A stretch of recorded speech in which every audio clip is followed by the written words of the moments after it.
I'm happy to also see some of our former students and program chair. Today we'll try to make sense of what the rest of the world is trying to do, trying to make sense of Russian foreign policy. But before actually we begin, I want to draw your attention to a video which I think some of you have probably seen, and then we'll continue, okay?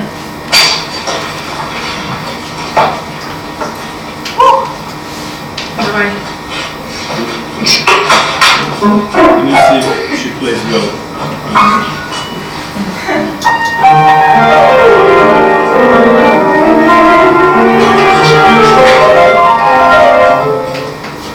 Не получается.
How to start this class discussion, and then saw this video on the Facebook. Probably some of you did too. And I thought that I would use this video to do trigger warning. This discussion is not going to be. I mean, we're not in the business of discussing morale or ethics. We'll be discussing foreign policy making. And some of that is void of ethics, and some of that is void of morale, especially when we're talking about war. So some of the points that I'm going to raise in this class are going to be probably, so some of you may sound like I'm not compassionate enough to what is going on in the war. But I never wanted to work as a psychologist. My business is IR, and I discuss the relations between states, and states occasionally engaging in wars. One other disclaimer before we begin. I think last year, last year we required our freshman students, the new cohort, to read this book prior to coming to AUA, and I think some of you did that too. And there are a few passages in this book that I will also reference today. And I'm going to do the first batch as a disclaimer. There is this interesting paragraph in the book where the author describes the emergence and development of cable networks in the United States, and then references a story, a murder, where a 27-year-old mother was accused of killing her 2-year-old kid. And this crime, the proceedings in the court, rather, not the crime, were on prime time on a daily basis for the entire duration of the judicial proceedings. And he argues, the author argues, that by the time this 18-month long process ended, everyone watching this trial, and the woman was acquitted, she was rendered not guilty. And he argues that by the time the trial ended, the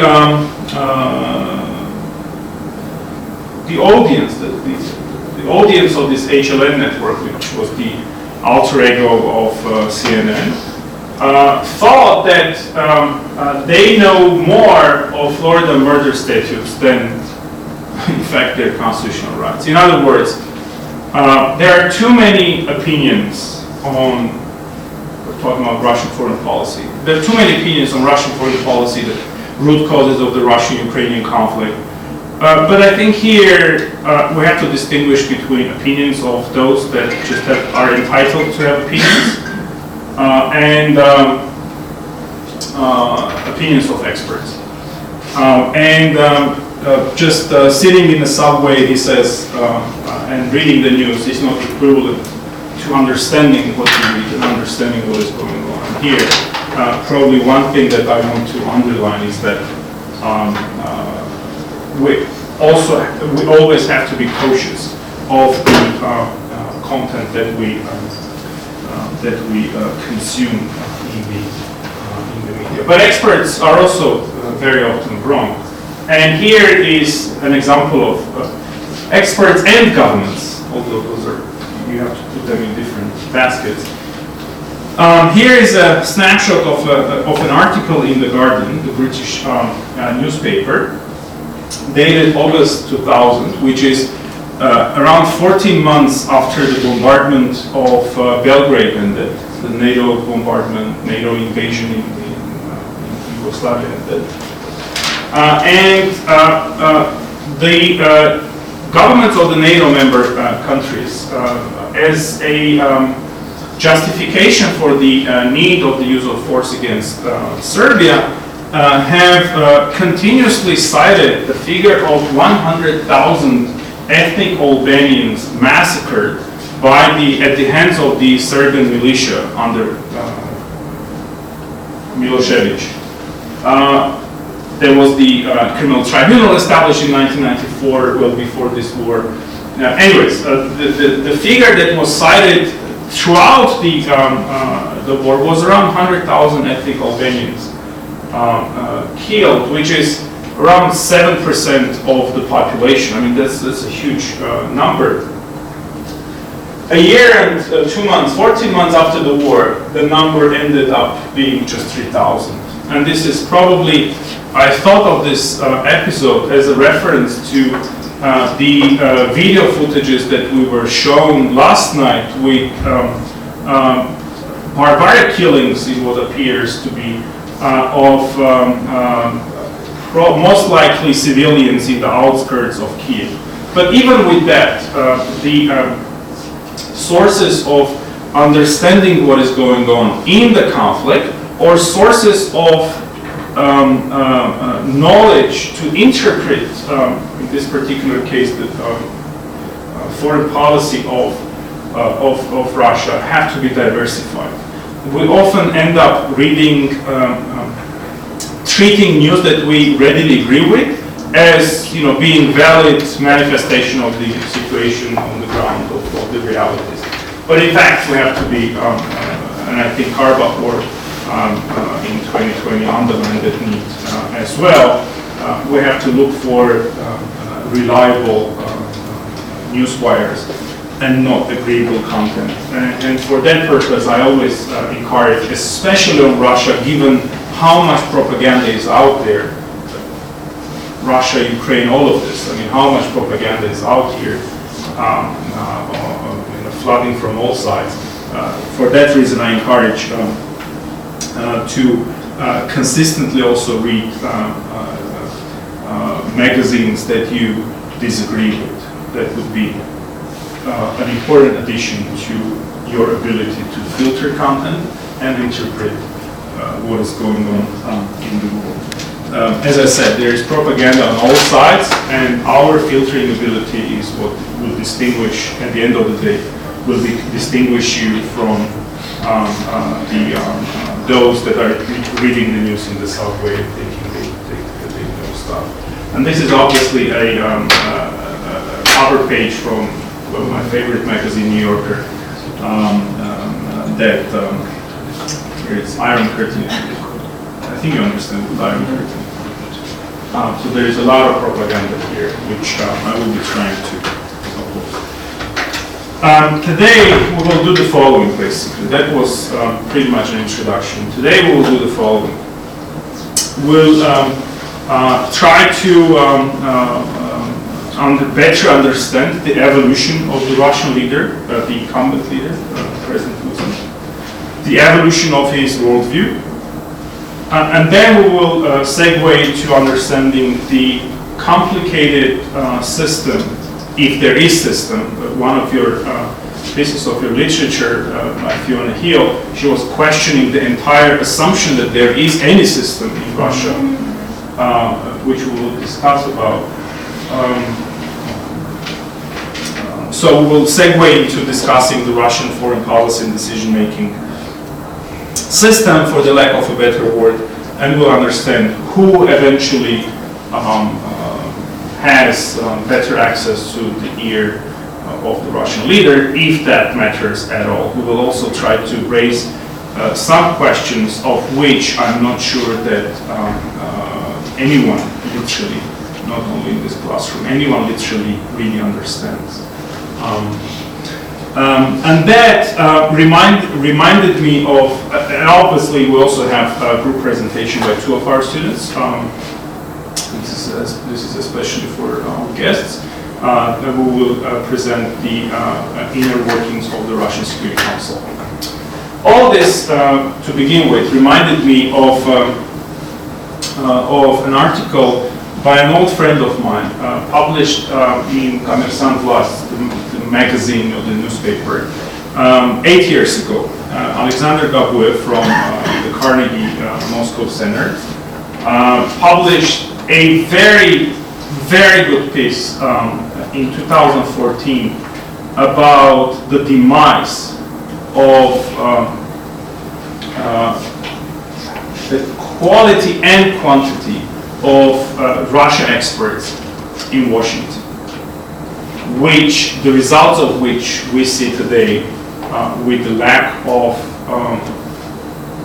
really good sources, good authorities on explaining why exactly Russia has determined that it has to, that this is the good time in the first place, and then it has to wage the war against Russia.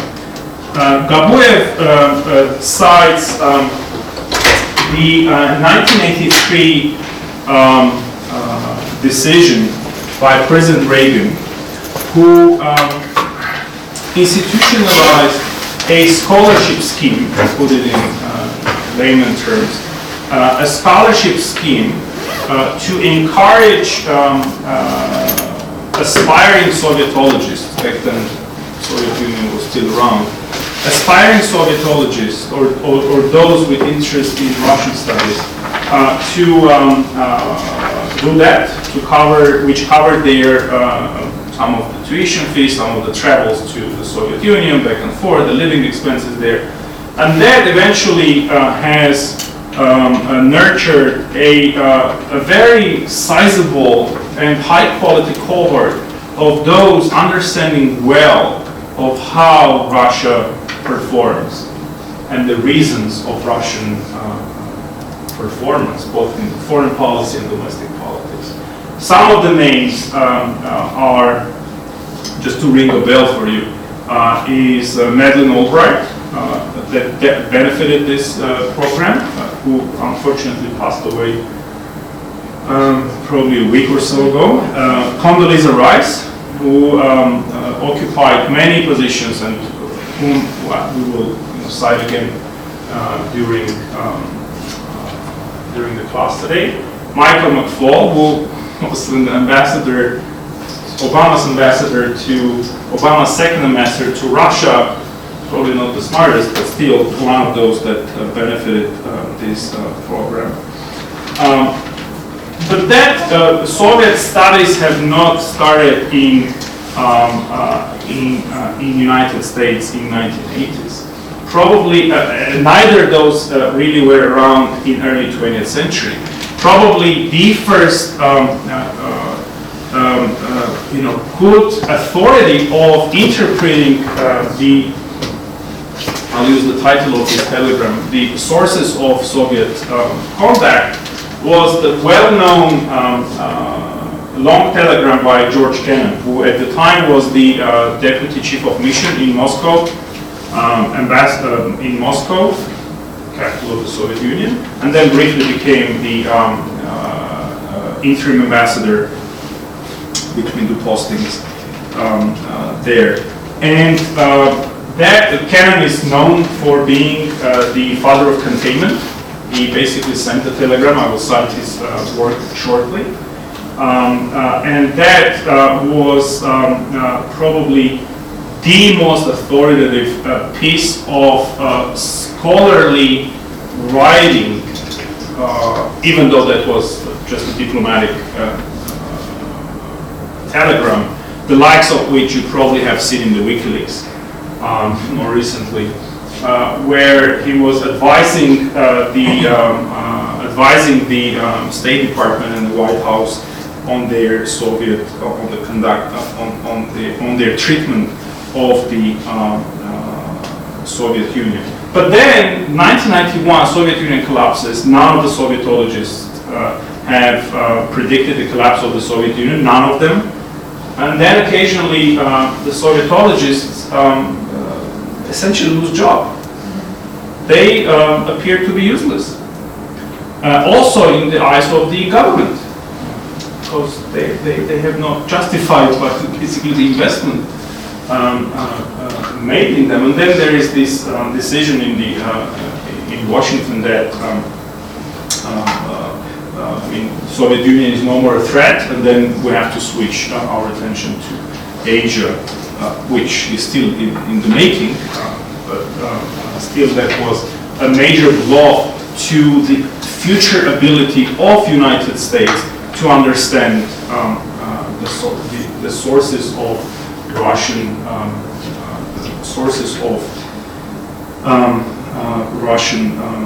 foreign policy. Over time, they have developed three main baskets of information on Russia in the United States. Those being the Pentagon, the State Department, and the intelligence community, which represents around 16 national intelligence agencies dispersed in the various branches in the government, led by the director of... Did we have director of national intelligence in our simulation game? No? We did. Yes, no, we had CIA, but not DNI. We'll correct that mistake. And here is an important thing that I want to invite your attention to appreciate the maturity of the state in the United States, the state institutions in the US. The key characteristic of, well, you understand that political appointees, they rotate, special diplomats are being posted into various capitals, while the staff in the intelligence community, they are constant. Some of them end up working in the same position for decades, for 20 years or more. What distinguishes them in contrast to political appointees, and we have discussed these peculiarities in the government politics model a couple of weeks back. The key characteristic of intelligence community officers, both in the State Department, in the Pentagon, in the White House, in the National Security Council, is they don't have the right to make policy recommendations in their memos. They evaluate the situation, but they do not have the right to make policy recommendations, which means that the job of these officers who spend decades in the same building, in the same institution, be that the CIA, NSA, or others among the 16, they do not write policy recommendations. They do analysis of the situation. And here we will see later on the key difference, for example, between Russia and the United States. Obviously, here we also have to understand that good expertise of these policy experts in intelligence community does not always translate to good policy. Any guesses why? For political reasons. There is always the political competition between the president, the Congress, especially if they represent different parties, within the Congress, within the government branches. So yes, very often the expertise is out there, and one of the reasons, for example, I believe, why the United States was able this time not to have intelligence failure, but to basically correctly predict almost by date. I mean, they predicted 16 and then it happened 24th.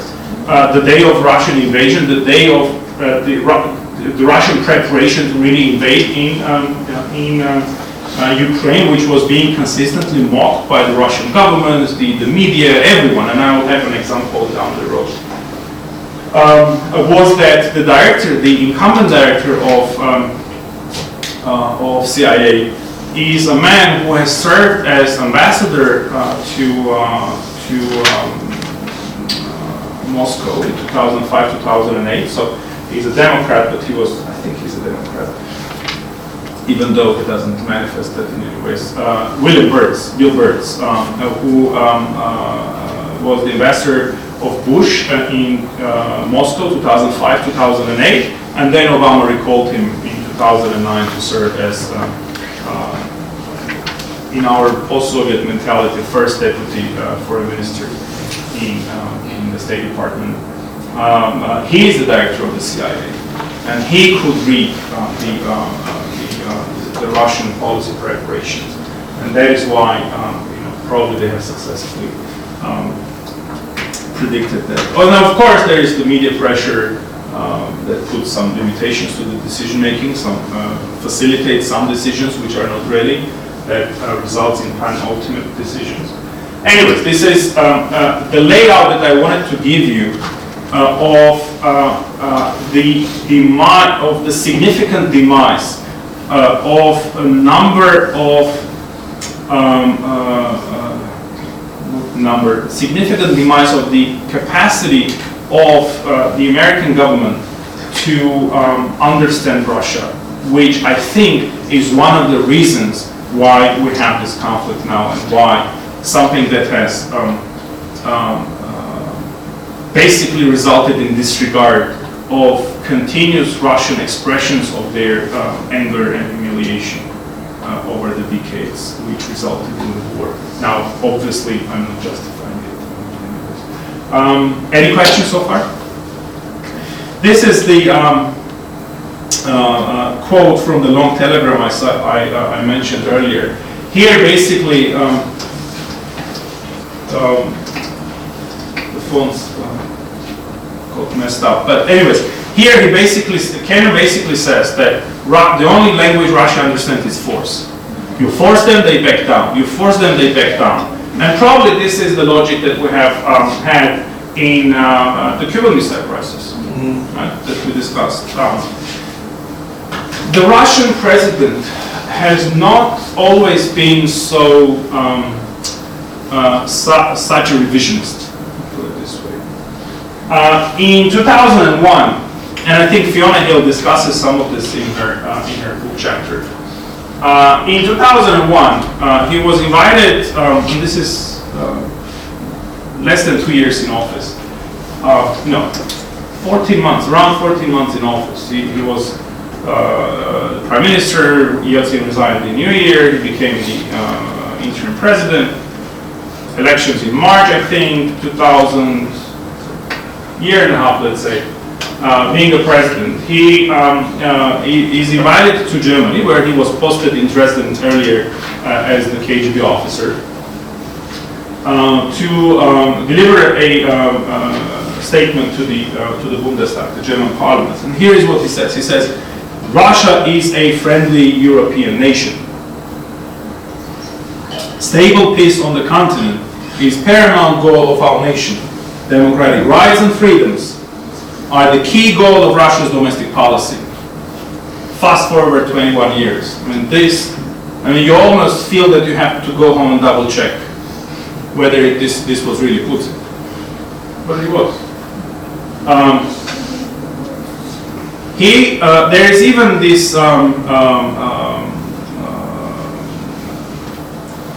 I haven't met the substantiated proof of this, but there is, I think, a widely circulating belief, put it this way, that in around 2001, 2002, Putin even floated this idea of Russia one day joining NATO.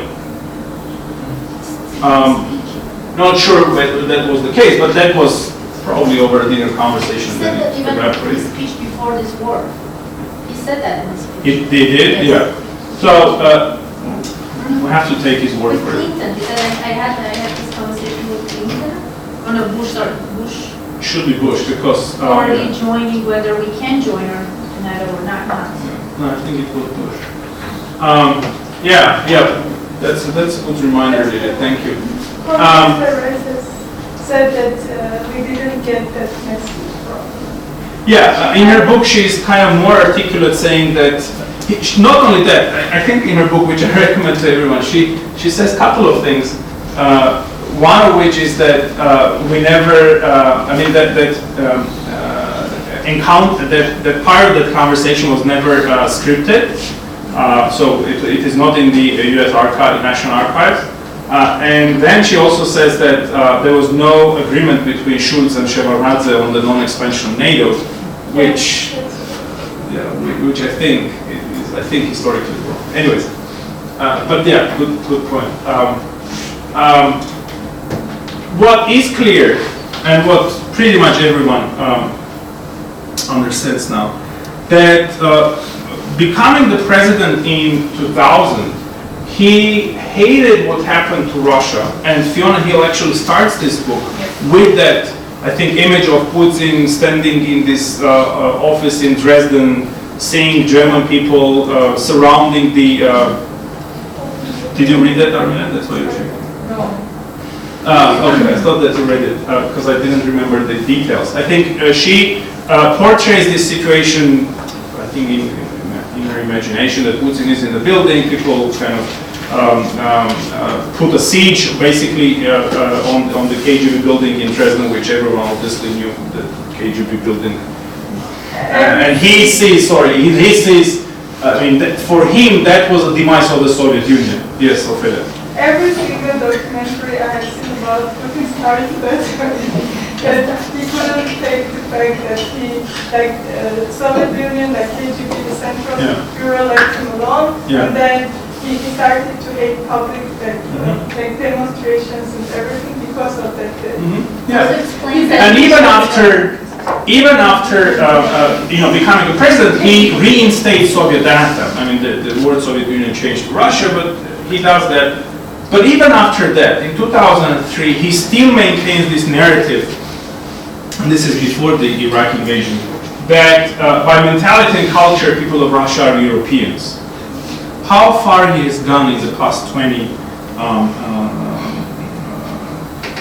years. I think it is after the Iraq invasion, the sharp increase of oil and gas prices after the Iraq invasion by the United States and the coalition of nations, that he basically cuts short with these democratic kind of ideals, and he starts building up the vertical of power, even though his kind of work with the oligarchs, probably I'll mention that now, has started immediately after becoming a president in 2000. Here, let me mention in passing really, the difference between, actually let me ask you, do you know can you speculate on the differences between the oligarchs for Yeltsin in 1990s and oligarchs, have you thought about that, and oligarchs under Putin? What is their difference? Anna, yes. We talked about it like 2 weeks ago. We think that We in class or you? Yeah, you're not in Russian publishing. Okay, good. So during the Yeltsin time, the oligarchs were the people who Yeltsin was listening to and was under these oligarchs' power. While with Putin, he promised to get rid of the oligarchs, and he did to some extent, but he is the power now, and the oligarchs are under his power. That's a good point. That's a good point. Anyone else? Let me paraphrase what you just said on that. For Yeltsin, under Yeltsin, the oligarchs were autonomous, politically autonomous. Some of them even funded factions in the Russian Duma. For Putin, the he cut a deal immediately in 2000, immediately after becoming to power. He basically signed a social contract with the oligarchs. He told them that you don't engage in politics, or I will engage with you. There are 3 good examples of Putin engaging with the oligarchs. Berezovsky, obviously.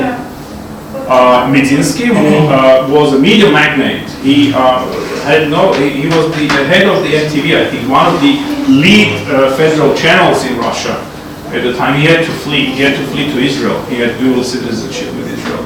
And the third one is probably Khodorkovsky, who was put behind bars after that very well-known session with the oligarchs. And interestingly, Putin hasn't changed much over the decades. He held similar session with the oligarchs, although by Zoom, I think this time, after the invasion to Ukraine, to make sure that everyone gets the message that this is the time where you don't mess with the state. And obviously, top of this is 2007 February, where he travels to Munich and says that unipolarity, we have to put an end to unipolarity. That's unfavorable. And I think at that point we began seeing the real Putin, the guy that the leader of Russia that started feverishly thinking of reinstating Russia to the position of its former imperial might. Professor? Yes, yes. I would see this speech as a start for Russia's foreign policy activation, because the second Chechen war just ended, or coming to its conclusion, and these inner conflict solutions brought Putin to the foreign diplomacy. That's a very good point. There is another episode that I have in my mind that took place exactly 4 years earlier. In 2003, Putin was the leader who extensively engaged in bilateral and multilateral diplomacy with Chirac in France and Schroeder in Germany, with the German Chancellor and French President, to convince them to not endorse NATO action against Iraq. That was him. And he succeeded. And he succeeded, yes. And he succeeded, and that is why eventually 2003 invasion is just a coalition of the willing, quote unquote, led by the United States. But I think you're fair enough that 2007 is the point where we see more activism in Russian foreign policy. And I think this also relates to the post-Soviet space. Earlier, if you remember, a couple of weeks back, I referenced this book, I think, by Gleb Pavlovsky, who is again cited, if you remember, in Fiona Hill's book. Gleb Pavlovsky is a serious political consultant. He used to be much more kind of influential than now, but he's a big brain. And there he says that he was dispatched by the Kremlin to work in the Yanukovych election campaign in Ukraine. And he says after this second tour, which you remember was segued into a third round, which Yanukovych lost and Orange coalition won. He said, after the second tour, I returned to Kremlin to talk to people and get more instructions on what we will do in Ukraine.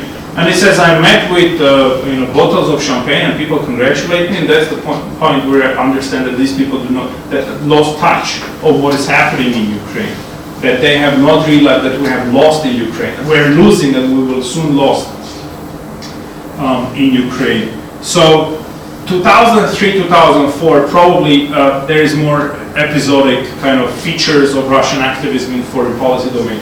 2007 is exactly the time when he is, and obviously I do not have it unfortunately on the slides, but if you open the oil prices, or historical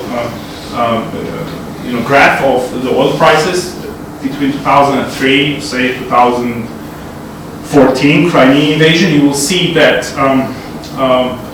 prices are skyrocketing, and that the financial, I mean, it's a human kind of thing, right? When you have, full wallet, you feel more kind of self-assured, right? Russian budget was pretty full, and with the help of German Gref and Kudrin, close associates of Putin, of whom I will talk shortly, have helped Putin to close the debts with the Paris Creditors Club, which has unchained the hands of Russia and Putin in particular in the foreign policy domain. He was not more dependent on the international community financially. And then we segue to June 2019, where Putin, in an interview to Financial Times, says that liberalism has become obsolete. So between European nation and democratic domestic policy to proclaiming liberalism as done.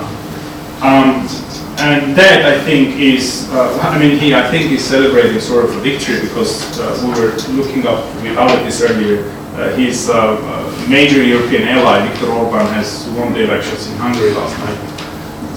So that's another kind of contribution to this narrative of illiberalism. Anyways, one thing that we have to keep in mind is what neorealism tells us. Balance of power, importance of the hard power in the competition between great powers. All this is important in our effort to explain Russian foreign policy. That is, for example, why after the Munich speech in 2009, when the Eastern Partnership was announced by the EU, engaging 6 former Soviet Union states, including Armenia, but obviously the jewel in the crown, Ukraine, Russia was very, very much against it, and we know what happened down the road. When we're speaking about neorealism, we cannot but mention the name of the great contemporary scholar, John Mersheimer, who has had a marvelous lecture and then article in foreign lecture in the university and then article in the Foreign Affairs magazine, where he proclaimed in 2014 that Ukraine is West's fault, and that is one of the reasons why the students in the University of Chicago have attacked him and demanded the university to discharge the professor from the university.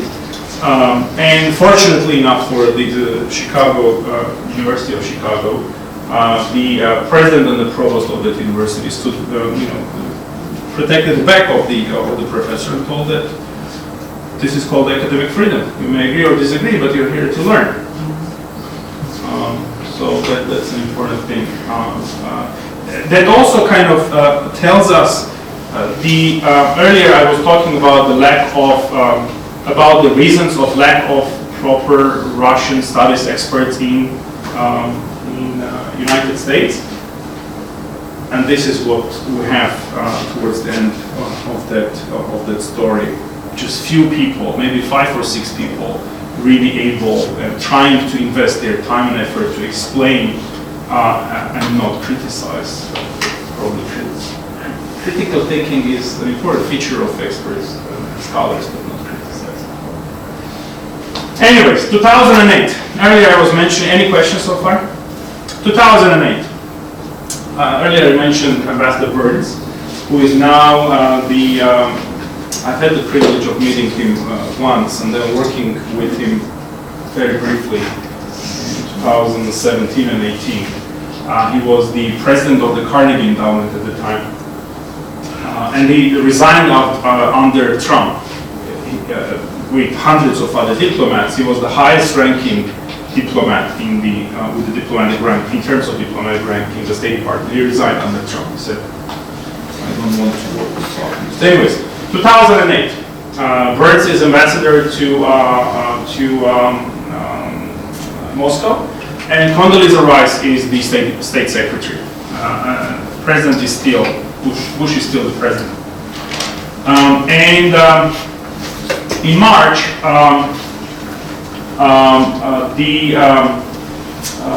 Ambassador Burns writes to Condoleezza Rice weeks before the Bucharest summit. He says, Ukrainian entry into NATO is the brightest of all red lines for the Russian elite, and not just Putin. In more than 2.5 years of conversations with key Russian players, from knuckle-draggers in dark recesses of the Kremlin to Putin's sharpest liberal critics, I have yet to find anyone who views the Ukraine in NATO as anything other than a direct challenge to Russian interests.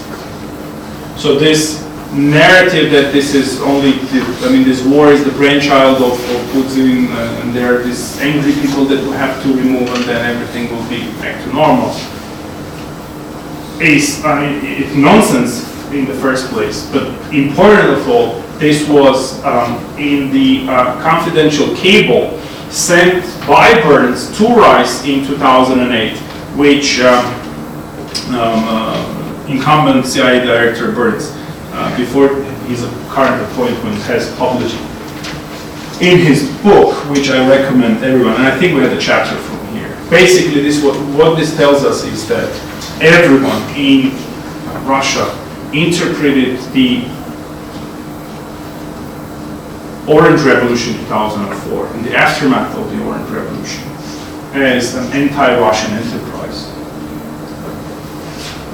And this is another part of same year, 2008, a book written by a Belgian journalist, Angus Roxburgh, who in 2001, 2005, probably for 4 years, was stationed in Moscow. There is this PR consulting firm, Ketchum, that in the early years of Putin's presidency was working with the Kremlin to help Russia raise its image, increase and raise its image internationally. Later on, he wrote a book about Putin's presidency between 2001 and 2011. And here he cites this conversation between Putin and Bush. So to understand George, Ukraine is not even a country. What is it? Part of its territory is in Eastern Europe, but most of its territory we have just presented to them.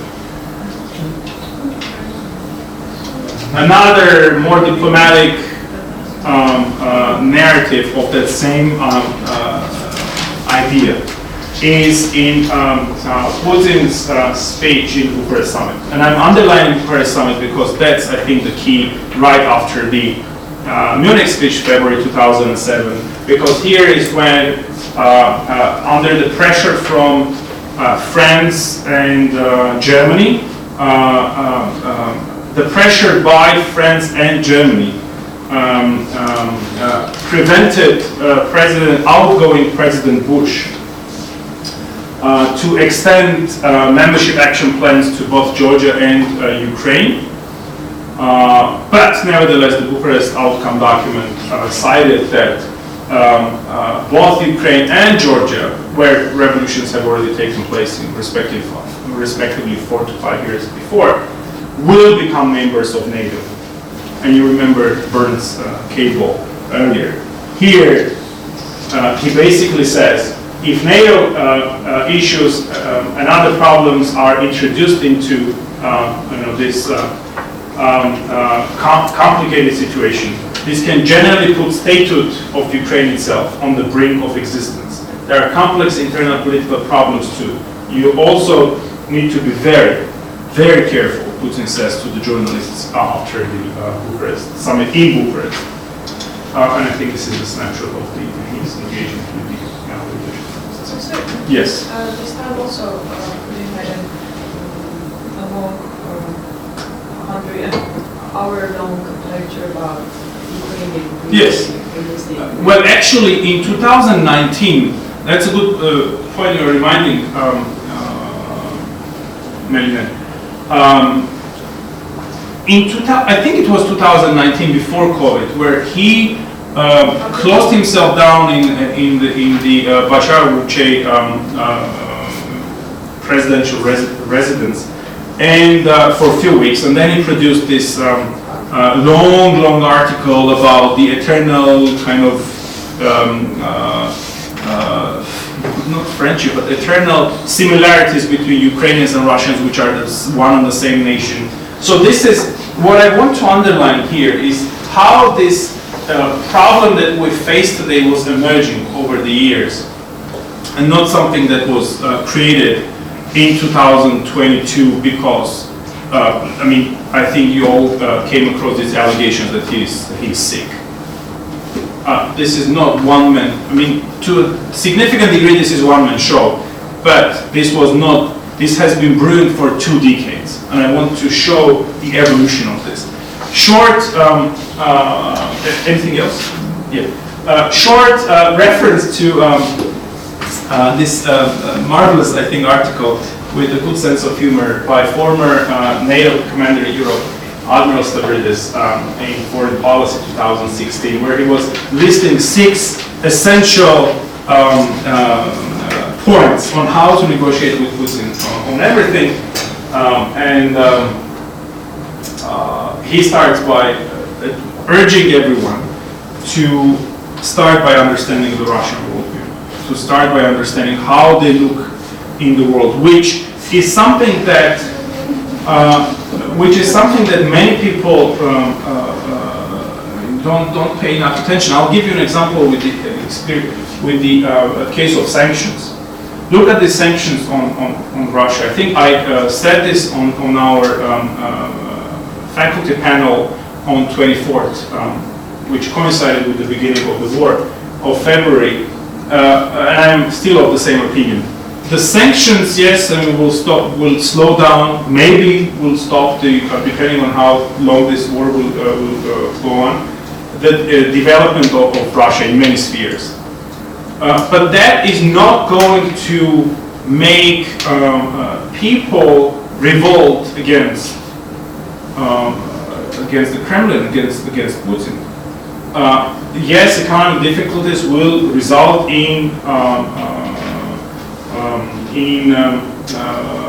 well-being of too many people in Russia. But generally, Russia has never been a welfare state. Russians have never been living in the same kind of league where the Belgians, the Dutch, the other Europeans live. They are used to living in dire economic conditions.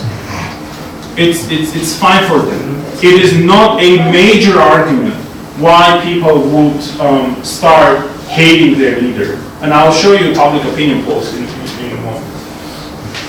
Which is why the introduction of sanctions after 2014, after the takeover of an annexation of Crimea, has been treated by the Russians as a success, which has actually exacerbated the group efficacy of those sitting in the Security Council. They have now in 2022, they think that they have been successful in the past 8 years. They do not treat the sanctions after 2014 as a failure. It's a different logic, and it obviously urges people to sharpen their logic. Very briefly, Robert Gates was the Secretary of Defense under Obama, the second term. And here in the book that normally high-ranking American state officials publish after the office, he basically he invites the American public, American administration to pay attention to, again, Russian worldview. We have underestimated for a long time the magnitude of the humiliation that Russians felt with the collapse of the Soviet Union, because it also involved the collapse of the Russian Empire, he says.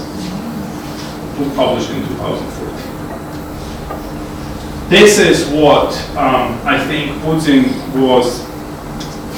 Putin's presidency was meant to be preventing in Russia. This is Boris Yeltsin ordering the tanks here to shoot at the White House. This is the government building after the political crisis in Russia, political constitutional crisis in Russia in 1993.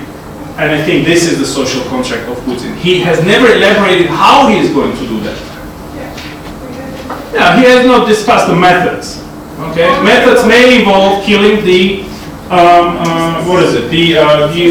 some of those that do not necessarily agree with him or are critical of him, right? But he is delivering on this, and people segue into that very quickly. And people,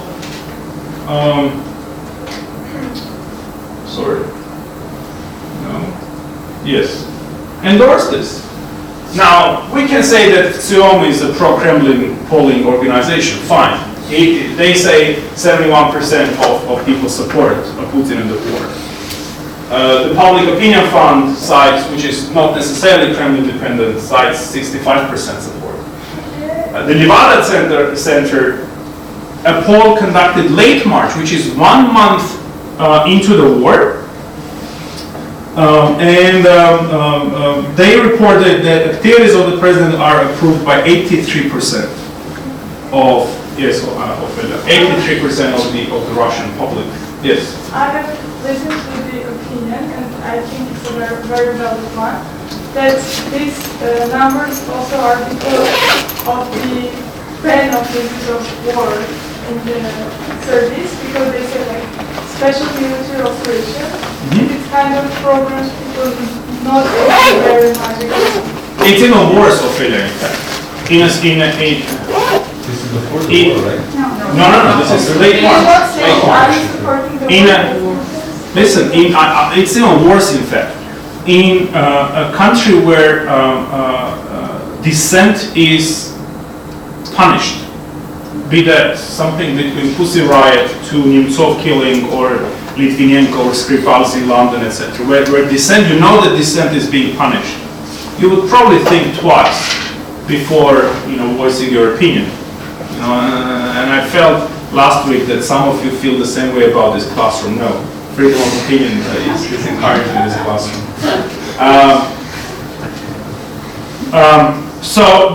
But we cannot operate with. I mean, this is the data for us to operate on. I mean, we cannot speculate. What is even more probably underlining the overall magnitude of emotions in Russia. 75% cited by Radio Svoboda of Russians support the war effort and express their positive feelings like pride, joy, respect, trust, and hope. Can it happen that Soviet sanctions strengthen the way around the That's exactly what is happening. Anait is here saying that the sanctions are uniting the Russians around the flag. And that is why earlier I was saying that lack of proper Russia experts in Washington has affected policy for a long period of time. Daniel Bayer, who is former U.S. ambassador to OSCE, who is now, I think, at the Carnegie Europe, he kind of proposes to, in order to break the Russian propaganda wall, to support the opposition journalists that emigrated from Russia. That is not going to work. This is Russia, and although we have this kind of figures here, it is also true that police in the first 15 days of the war effort have clamped down on dissent and have detained 50,000 people. In Russia, 45 million, 15,000 is a small number, but still you can say that dissent is even bigger, but people are afraid of expressing their opinion. That can also be true. But when 75% cite pride, joy, respect, trust, and hope, and this is in 2 surveys, late February and early March, then probably what Anna says about rally around the flag effect is really going to happen. But that's not only in, by the way, that's not only in Russia. It's also true about the United States and Europe. The war has also some side effects. In United States, 49% of respondents consider Russia a rival and 41% an enemy. That is almost unanimous opinion in the United States. Only 7% of the respondents have claimed Russia as a partner.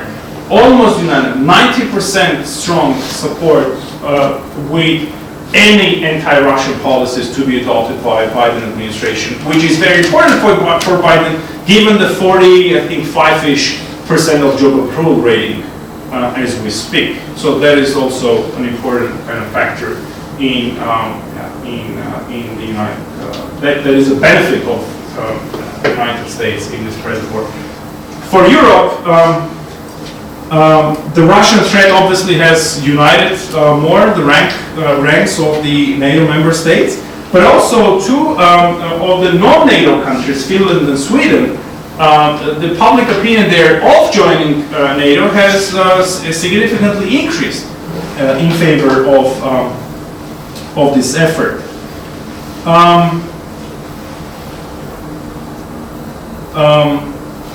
Very quickly, why are we discussing all this, and when does leadership matter? So far I was giving you the evolution of how the narratives in Putin's head and his inner circle has been evolving over the 2 decades before this war.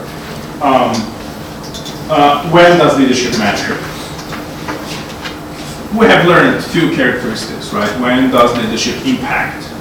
When is leadership more impactful on the decisions made by governments? And you also remember that most of the foreign and security policy decisions are group decisions, right? Whether that is a result of a group thing or explained by other approaches such as bureaucratic politics or individual kind of impact of the leader and his aides.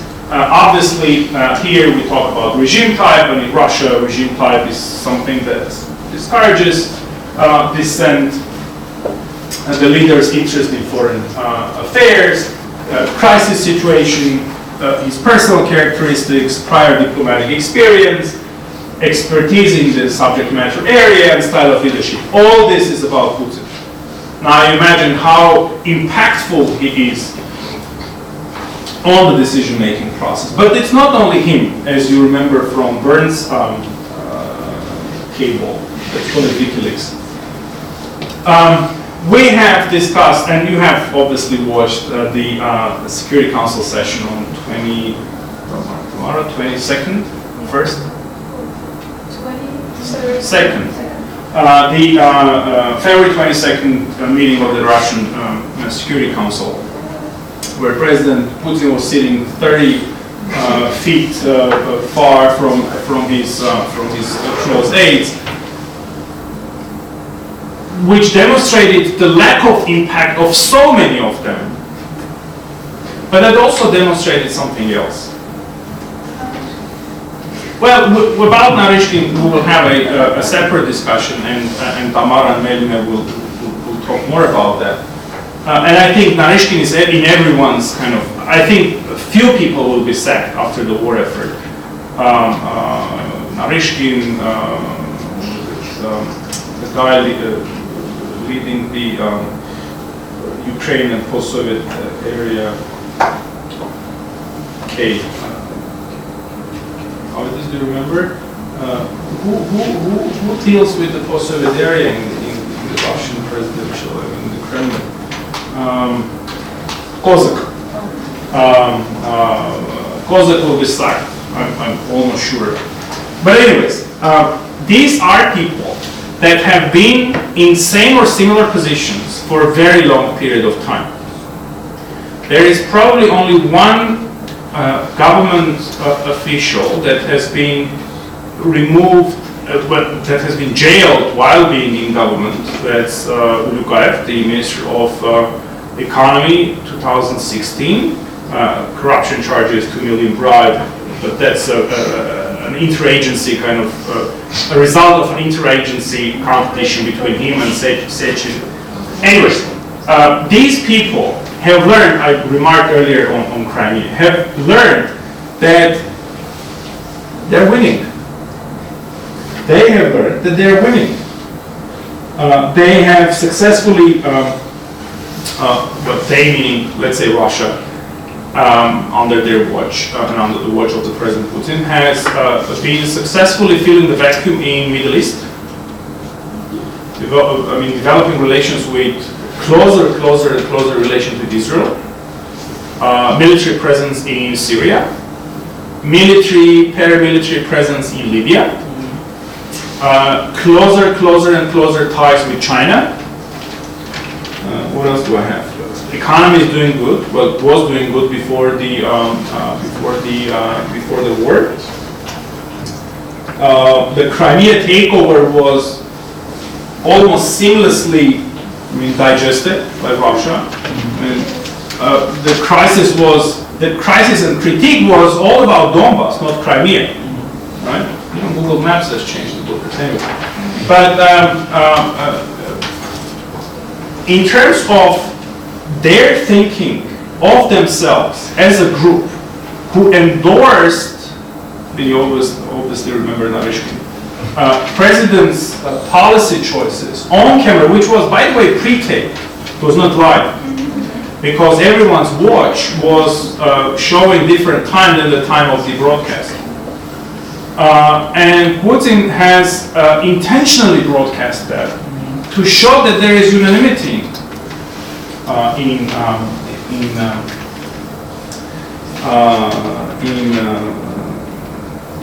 the Security Council. But there is something else that I earlier mentioned, George Kennan. George Kennan, beyond that 1946 long telegram, has also published an article titled "The Sources of Soviet Conduct" in spring 1987 in the Foreign Affairs, and it's signed because he was still a diplomat, and diplomats are not encouraged to write articles. He signed. This is the only article. I think this. Maybe there is one other, but probably this is. Let's say this is the only article in the Foreign Affairs which is published anonymously. This is signed as Mr. X. And here, George Kennan cites the decision of Stalin in 1929. The passage is the following: "The leadership of the Communist Party is therefore always right, and has been always right ever since. In 1929, Stalin has formalized his power by announcing the decisions of Politburo, the predecessor, let's say, of the Security Council, were being taken unanimously." You agree with the Tsar or you don't? You obviously should remember what has happened with those that expressed dissent, sitting exactly in the same chair, and how many bullets they got in Lubyanka. Anyways, these people have known that their policies have been working, that they have not been extensively punished for any of the policy choices. And this is a group property, basically, the group feature that is not some of their individual beliefs, but their common narrative, common understanding that as a group they perform much better than any other challenger group that would be in their shoes. That is why we have in the speech right after the war has begun on 24th, Putin was talking about the fifth column. Putin was talking about reminding everyone what happens with dissent, and that you should be kind of supporting the state during the war effort. Anyways, back to this group feature. This group feature, according to Hudson, depends on 5 variables: their own past performance, vicariously perceived performance of others, traders, support and encouragement from others in the group, certain level of group cohesion, and similarity of individual group member beliefs. Remember, again, Burns' cable, 2008, where it says everyone is of the opinion that Ukraine cannot be allowed into NATO. And this yields a situation where Putin, yes, is the puppet master, it's true, but everyone else, no one else is disagreeing with this logic, and this is the choice of everyone. Even though Narishkin was not very sure what is right to say and what is not right to say. Earlier I mentioned the CIA, the intelligence success by the United States to predict the war, and this is I got a snapshot of a post by Maria Zakharova on the 16th of February, which was predicted by the American intelligence that is going to be the day of Russian invasion, and they were mocking. Now, this may just be a propaganda effort. It can be, we don't know, but it also can be that foreign ministry was left out of the loop. That Putin was planning this with the military. It can be, we don't know. Actually, when we're talking about this, and these are the intelligence photographs published by The Economist on February 11th. There are too many things that we do not know, and I want to especially underline probably this part of what we have to keep in mind. What is the goal of the war for Russia? I think we can guess, yes, and we can build models of, if this is the goal, then the success looks like this one, but we do not know. Not only that, I'm not saying that there should be a document published by Putin single-handedly on Instagram telling that this is the goal and we're going to do this. But in the lack of consistently kind of imagining what is the strategic goal of this war effort, the whole concept that Russia has been failing in the, almost a month, probably in the week, 5 weeks of the war, these arguments are at least half-baked, that Russia is failing. Did they pursue regime changing here? Probably. That was one of the reasons why they sent the well-trained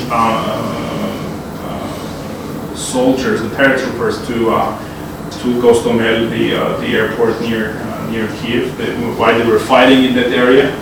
But did they plan to occupy Kiev? I'm not sure. That is why the withdrawal of forces from Kiev is probably not a sign of defeat. Maybe it is, but we do not know. That's what I'm trying to argue. Did they attempt a blitzkrieg? Probably not. Maybe yes, but probably not. But what we know is that starting 29th, that is a month and a little bit more after the beginning of the war, Shoigu has said that liberation of Donbass is the main goal of the operation in Ukraine now, where I think we will see the fighting in the next few weeks.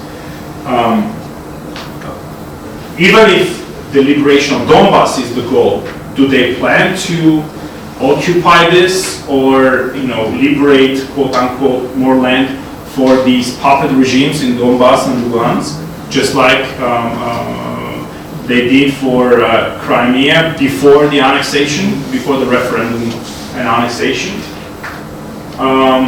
We don't know. Maybe they plan to annex not only Donetsk, Luhansk, and the coastal areas of Azov Sea, which they have occupied relatively successfully. Why now? This is the question of the questions. Probably, and I think here our knowledge is a little bit more solid, probably this is a result of misinterpretations of about the lack of unity in EU/NATO and weakness and abundance of domestic problems in the US, especially given that he has had a history of encounter with Biden during the latter's vice presidency under Obama, and Biden was the one dealing with the post-Soviet region. It was not Obama, by the way. So maybe this is misinterpretation of how far will Biden pursue this. What is also interesting in this group efficacy concept that I cited earlier is that in fact if you take this approach where the group members take the same tactic to win that has been successful in the past. Here, groups rarely reconsider their choices, even after the ongoing processes show the failure of the approach. They re-encourage each other that they are on the right track and they will win. The good and well-researched example of this is President Lyndon Johnson's decision to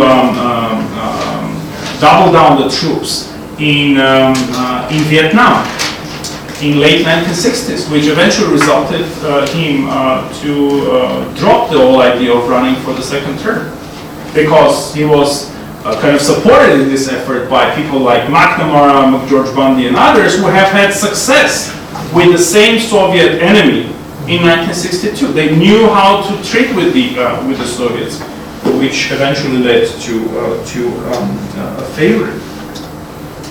Anyways, probably this slide would not be full without citing Zbigniew Brzezinski, one of the foremost Soviet haters in Russia, but one of the brilliant minds really in the U.S.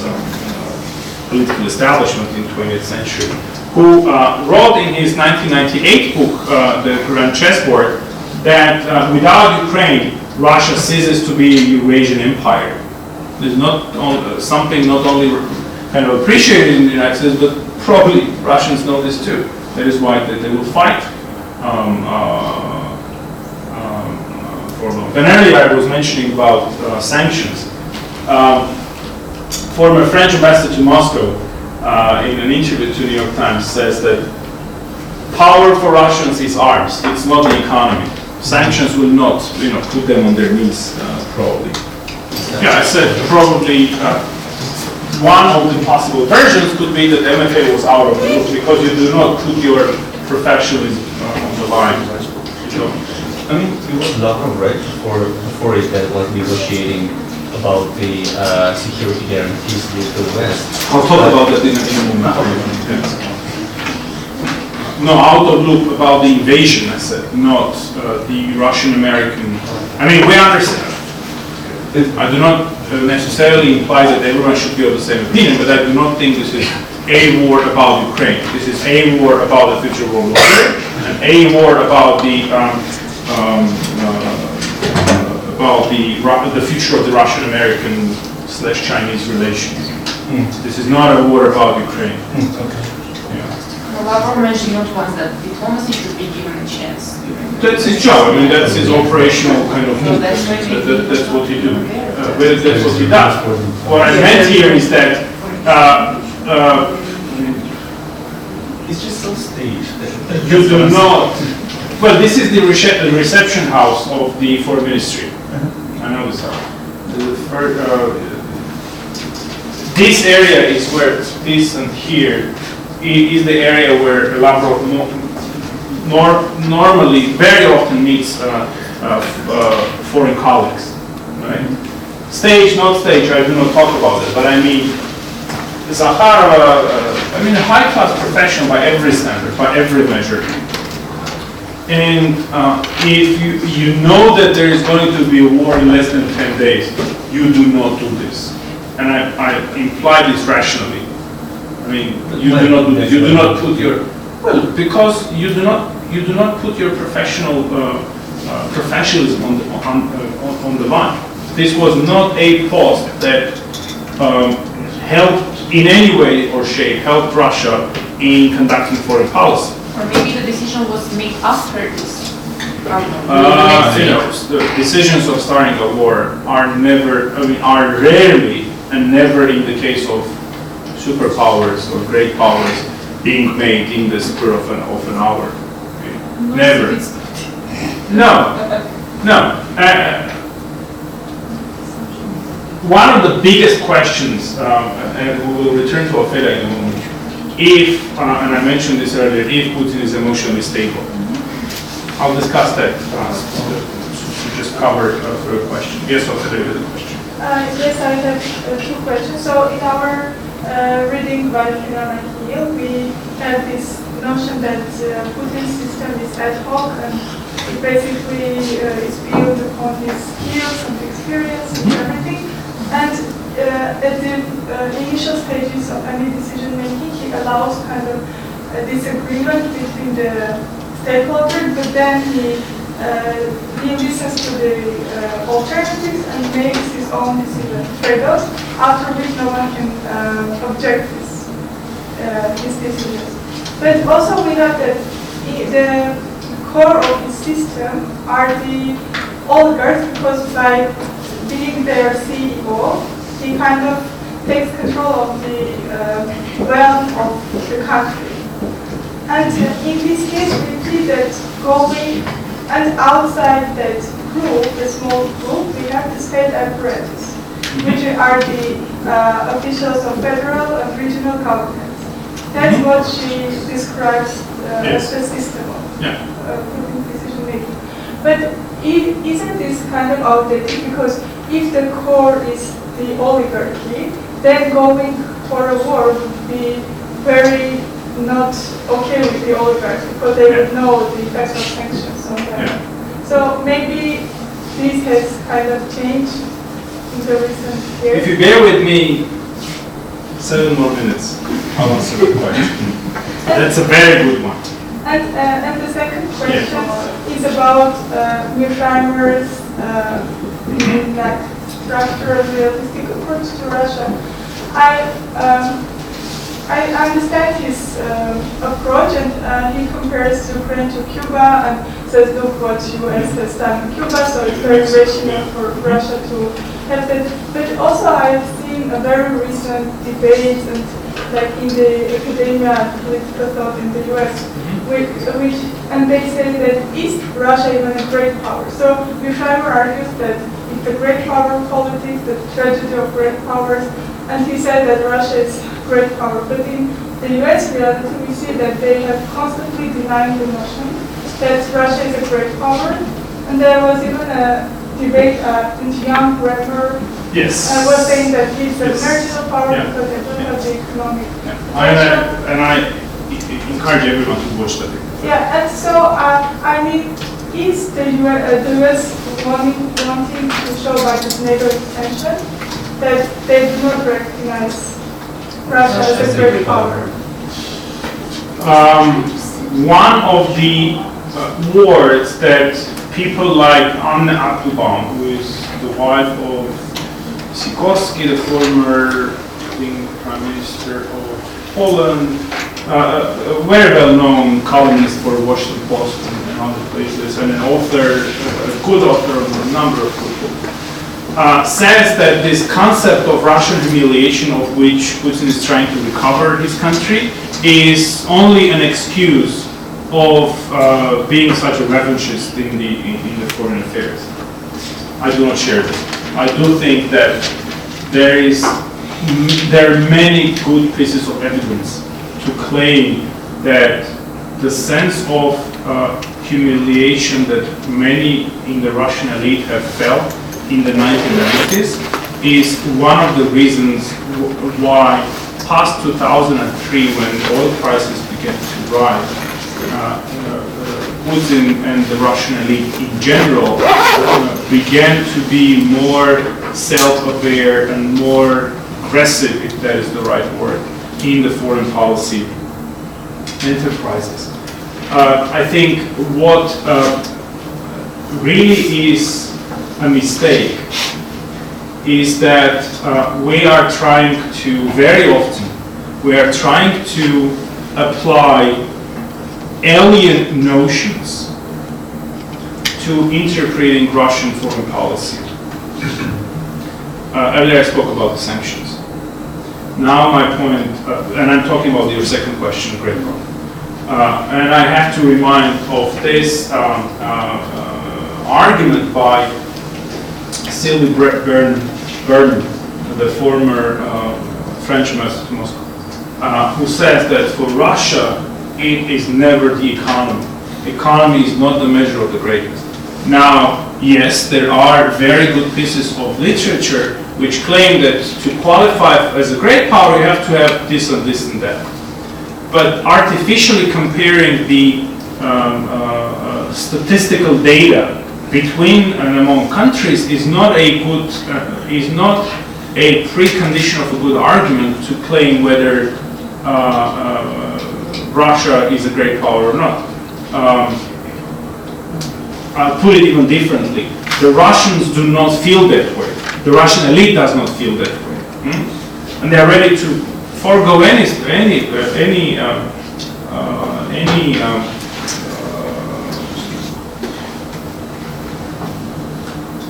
sacrifices to achieve what has been planned.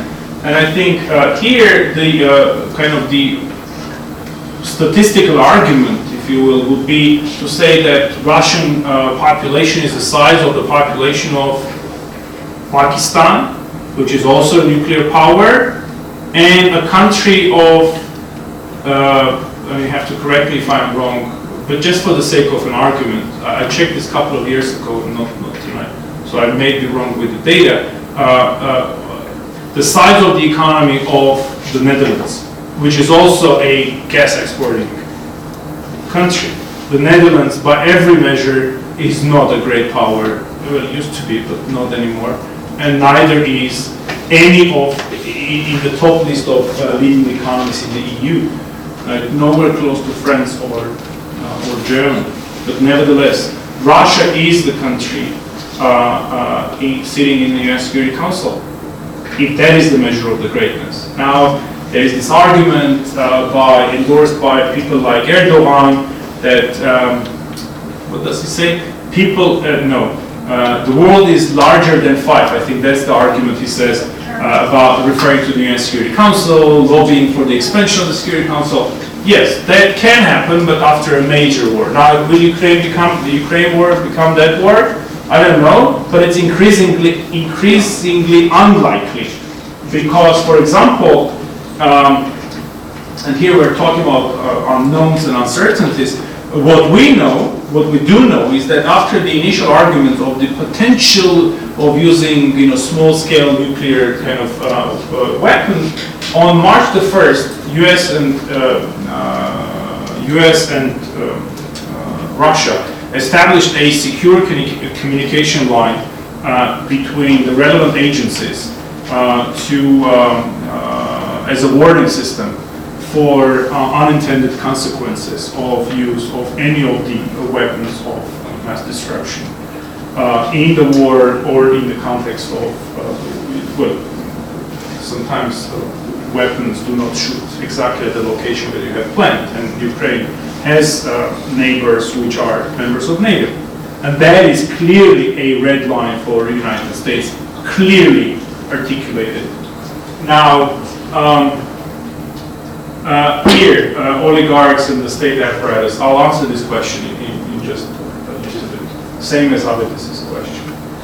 Now, the biggest question is whether Putin is emotionally stable. We have seen that this war has been brewing for decades, right? Probably since 2004, 2005, the Orange Revolution, which was treated by Russians as a big challenge to their national security, and there are many a flock of arguments by incumbent or former high-level officials in a number of states, such as Condoleezza Rice, the former Secretary of State of the United States, who says that Putin is not in control of his emotions. Something is wrong, she says. Macron, who has been connecting port between the West and Russia in the first few weeks of the war, or probably 2 weeks of the war, himself and Olaf Scholz, the new Chancellor of Germany. After one of the conversations, he said that he was stiff, isolated, and ideologically unyielding than at the previous meetings they had in 2019. And his aides described Putin as physically changed, his face puffy, paranoid was the word chosen by French President's top diplomatic advisor to describe the speech by Putin just before the war.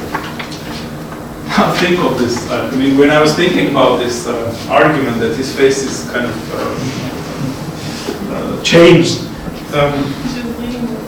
everyone changed during COVID. When you sit home and you work distance, and presidents work distance,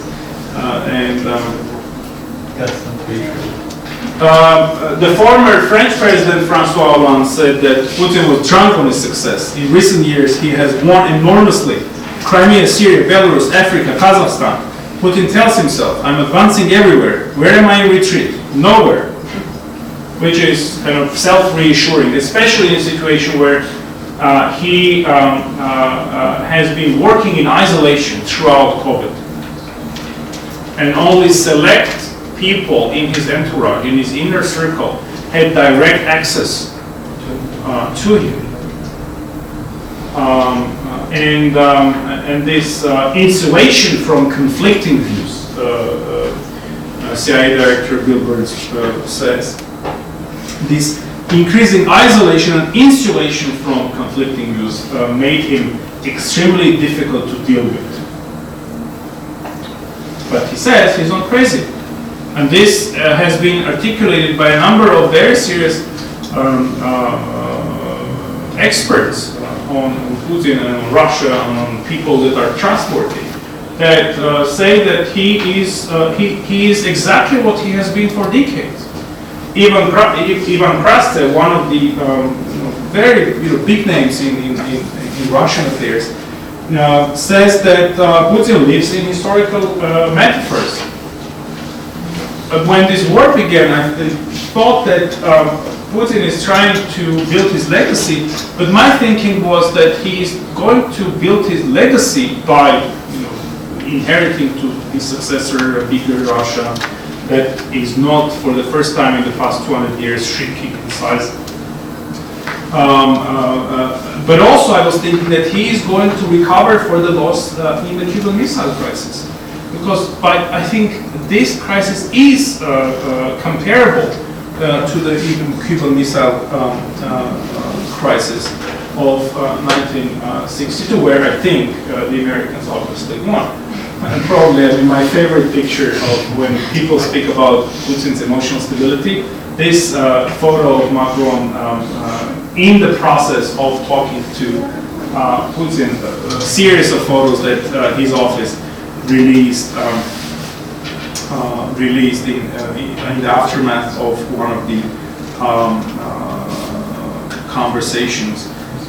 I'll leave you to read this slide at home when I upload the file on Moodle. Here, this Dr. Dekleva is used to be for a few years.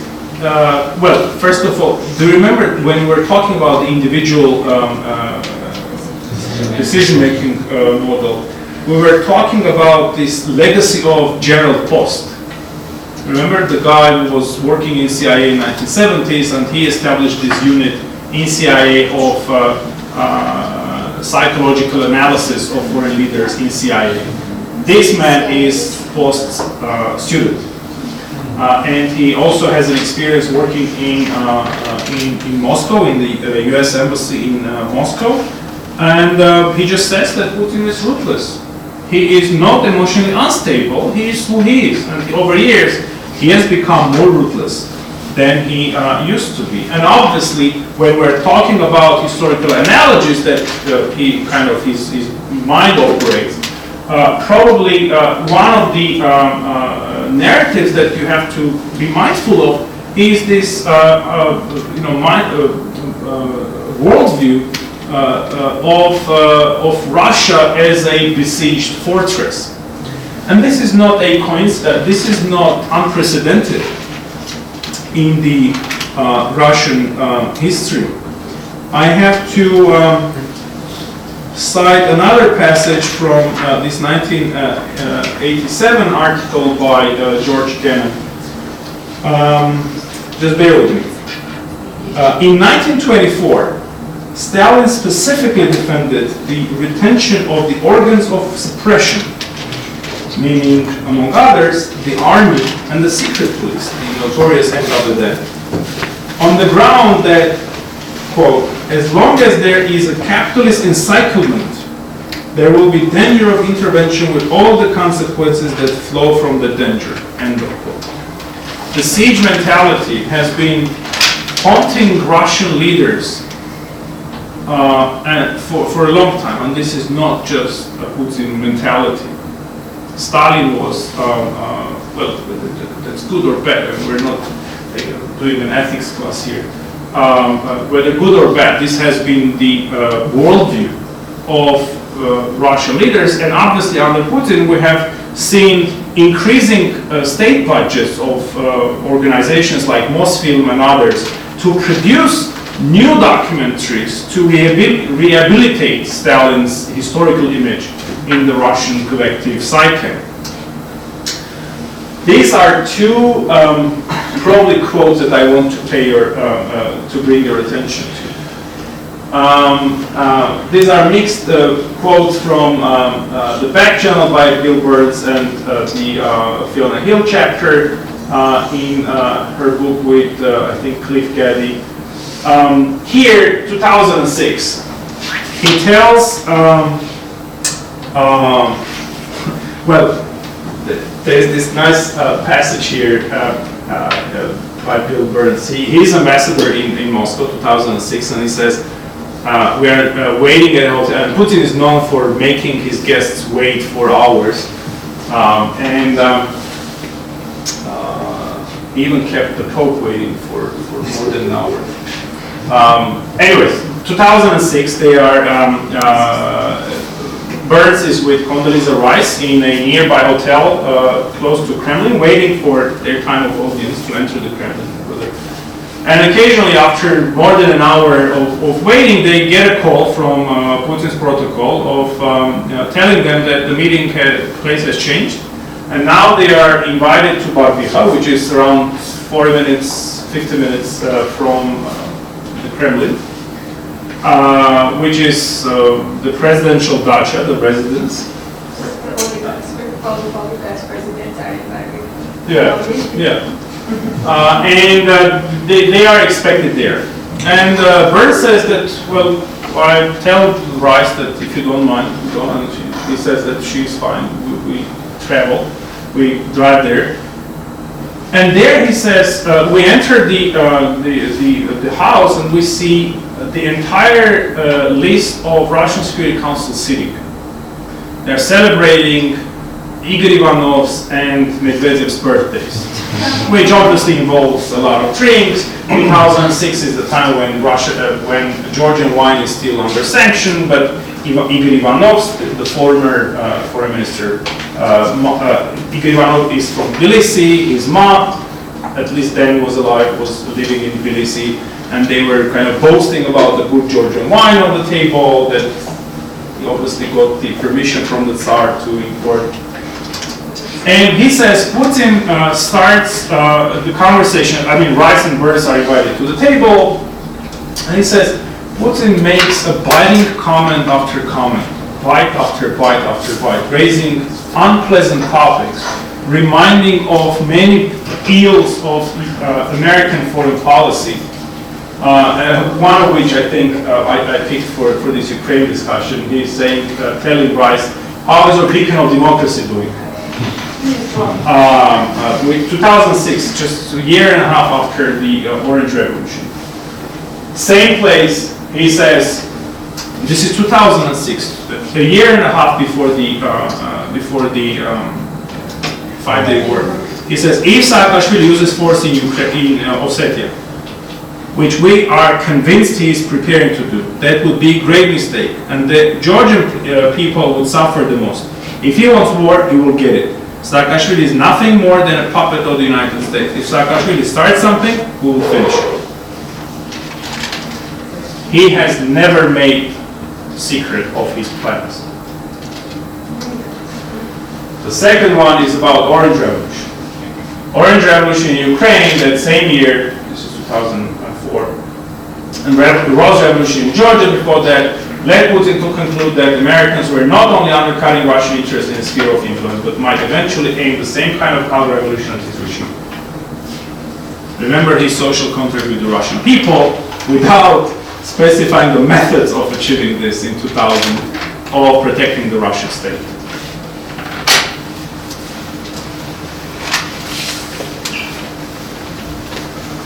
Burns asked that if Georgia was the concern in the run-up to the 2008 war, Ukraine remained the reddest of the red lines for Putin.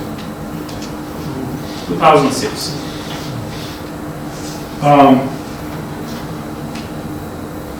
Putin is a pragmatist. And this is something that both Gleb Pavlovsky and Fiona Hill agree on. And this is the major difference between Stalin, I was citing earlier, and Putin. He is not an ideologue. He is not pursuing any ideological war with anyone. Pragmatically defending the national interest in his own understanding. Again, we're not here in moral or ethic, this is not an ethics class. We're trying to understand the sources of Russian foreign policy. When we're talking about the foreign and security policy decision making in Russia, we talked so far about Putin versus Putin, right? His earlier liberal self, and then his conservative and pragmatist and more aggressive self. The people, right? Power is vested in people, and he has shown over the 2 decades his interest in maintaining the institutions, not the content of it, but the black letter law, in other words. A good example of this is the power switch in 2008. He specifically didn't want to violate the Constitution. But he could. I mean, the public opinion was in favor. Anyways, the people is an important component, but not the most important. An organization called Minchin Consulting by a PR consultant with very close ties to the Kremlin has in 2011-2012 updated its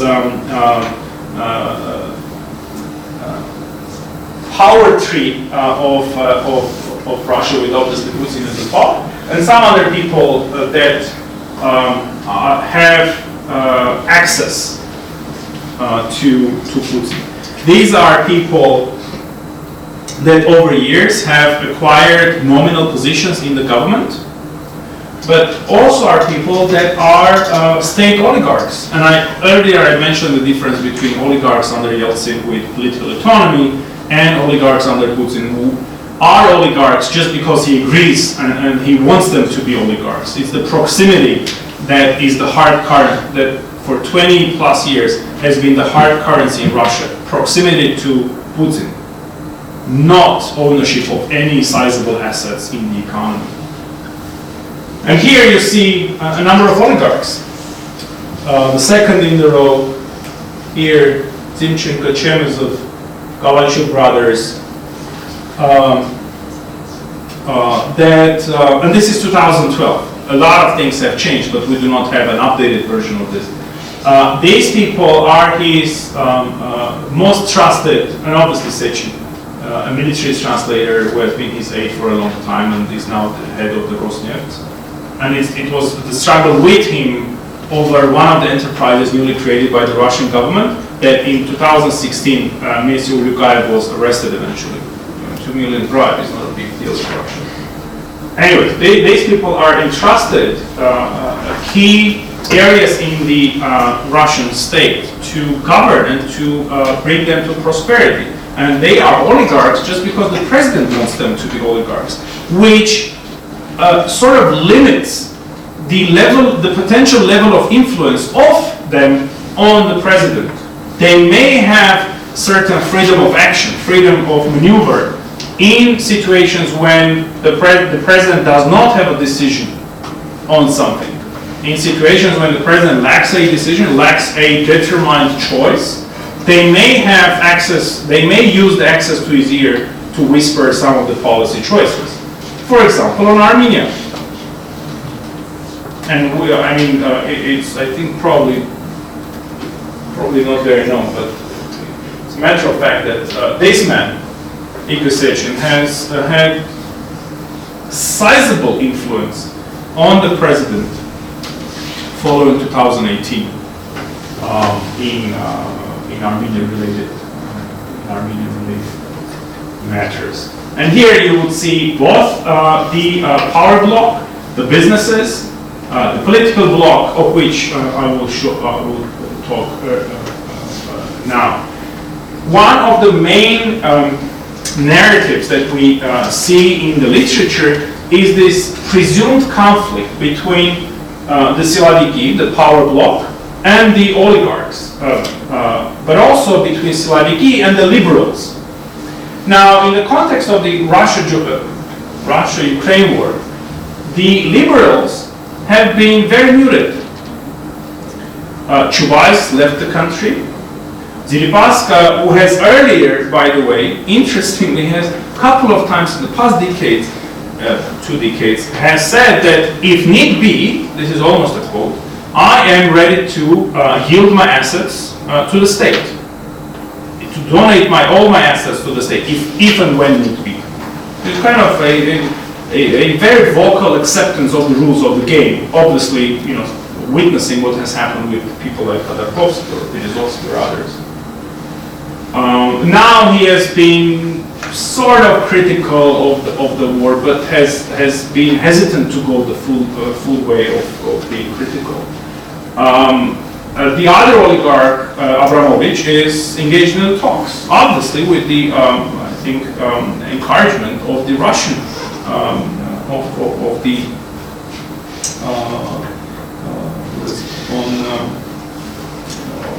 with the encouragement of the Kremlin.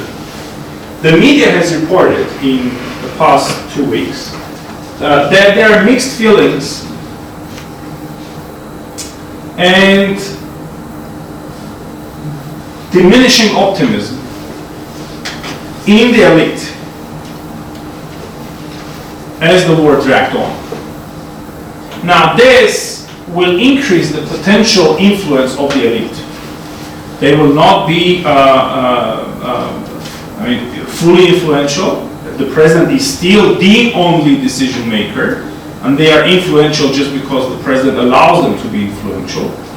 Because, remember earlier I mentioned the social contract to protect the oligarchs from the state, quote unquote.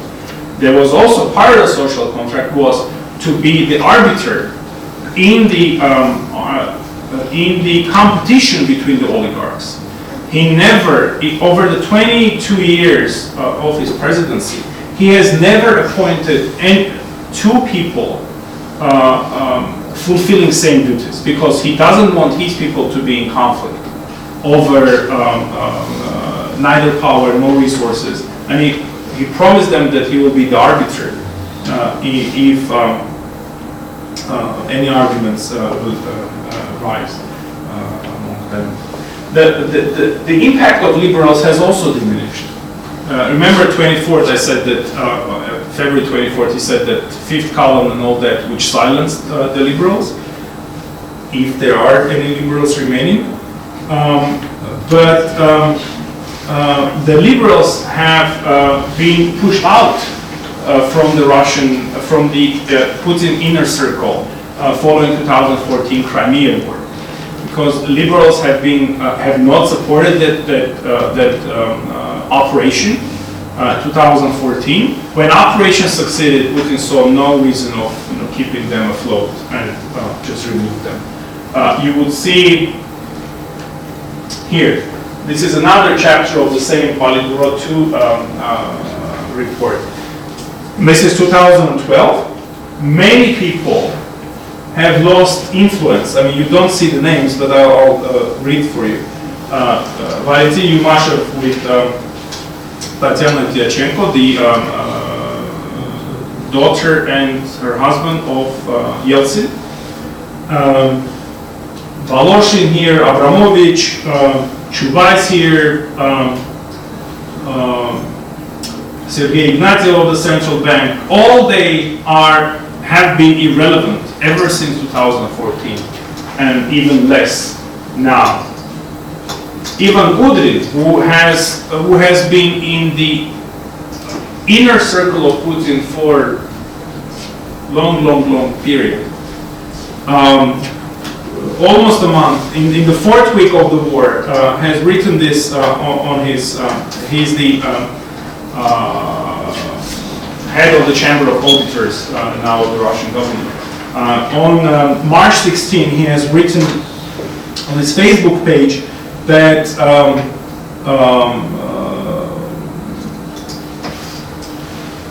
the world where we're living has dramatically changed, and probably these changes will stay for a long time. A liberal is not critical, he's not criticizing the war effort, and probably the rumor is that both Putin and German Gref, the CEO of this Sberbank, have lost much of the influence that they had before.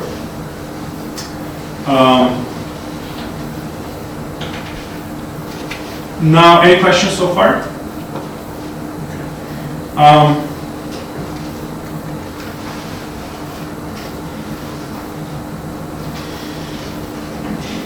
This. There are obviously tensions between Siloviki and these oligarchs. I mean, it's a human nature. But these tensions are manifested in areas where there is no presidential determination, where there is no presidential decision on how to proceed. And therefore, their impact on the war effort will be minimal. And earlier, I think, Ophelia, you were talking about Fiona Hill's argument about the oligarchs and I think she had these three groups: managers of the state assets, contractors, and service providers, who have been entrusted to fulfill various roles in the Russian state.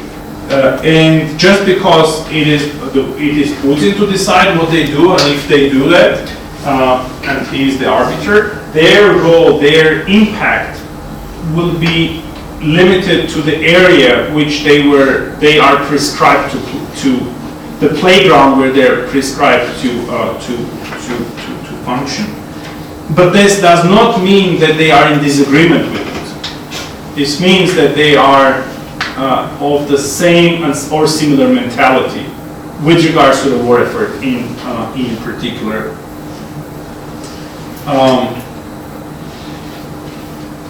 Obviously, as the longer the war effort will proceed, the more we will witness manifestations of this logic of besieged fortress, and the more the power of Siloviki will grow, and less will be the power of any others, liberals, oligarchs, and others.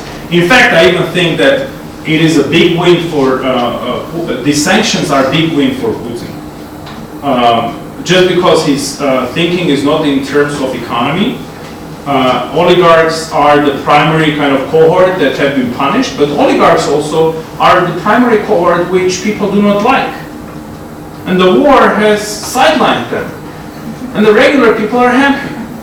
Well, I mean, the sanctions have led to seizure of assets, yachts, I mean, planes, helicopters, all the luxury, homes and houses. Who,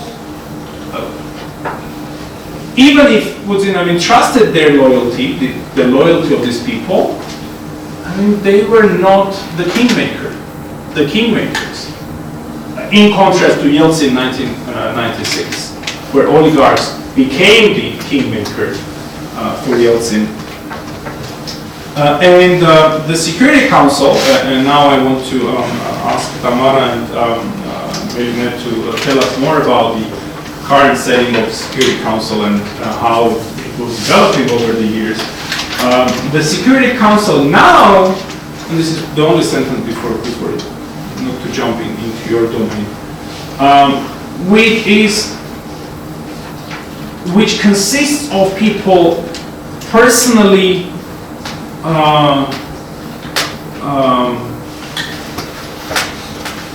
whose right for the rise consists of people who owe their rise to Putin only. No one else, nothing else but the leader, which obviously will have a great impact. So far has a great impact on their loyalty, but I'll talk about that after Melina and Tamara. Outline of our presentation, and we will try to answer what role does the Security Council play in foreign policy decision making in Russia. So the Security Council was established in 1992, and at the beginning it was considered as a successor of the Politburo.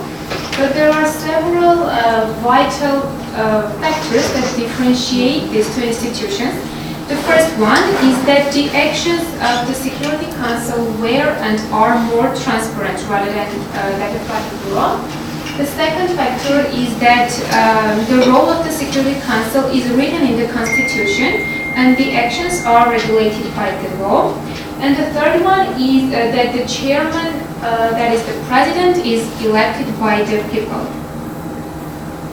So the main functions of the Security Council in Russia are develop high-level statements of government policies by drafting and brokering those policies into different institutional stakeholders, provide a formal level for policy discussions, security policy, mostly addressing their executions and resolving practical problems, and remember, not shaping the policy.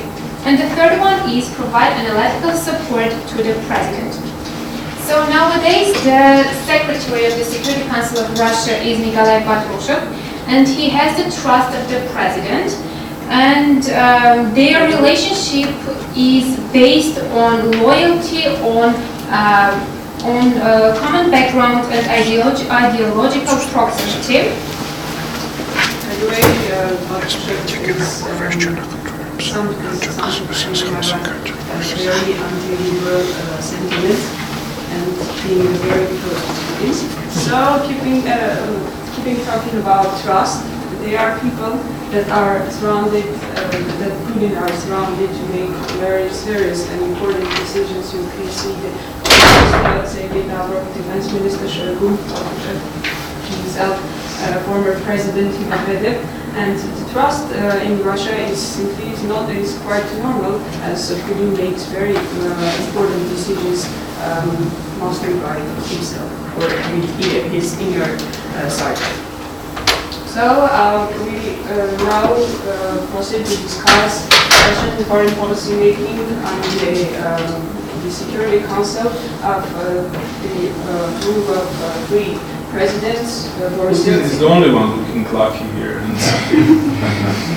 After placing these photos, I just noticed that the mood has just during till Putin. Yeah, there is also this transition. I hardly found a normal image of Yeltsin. And I'm wondering what your browsing history is. Some very funny photos. So Boris Yeltsin, he was the first president of the Russian Federation, and he's famous in very funny also stories, and proceeding by describing the Security Council establishment, its operations, we can say that connected with trust. Pavel Grachev is the first defense minister of Russia, and he gained Yeltsin's loyalty by just supporting his actions against parliament in 1993, and gained his permanent seat in the Security Council, as after the collapse of the Soviet Union, previously a strong and important role decision-maker defense ministry has lost its seats, its positions, and Pavel Grachev's task was to regain this importance and importance of Ministry of Defense. And we already have spoken about... He was a good friend of Hovhannes Nikoghosyan.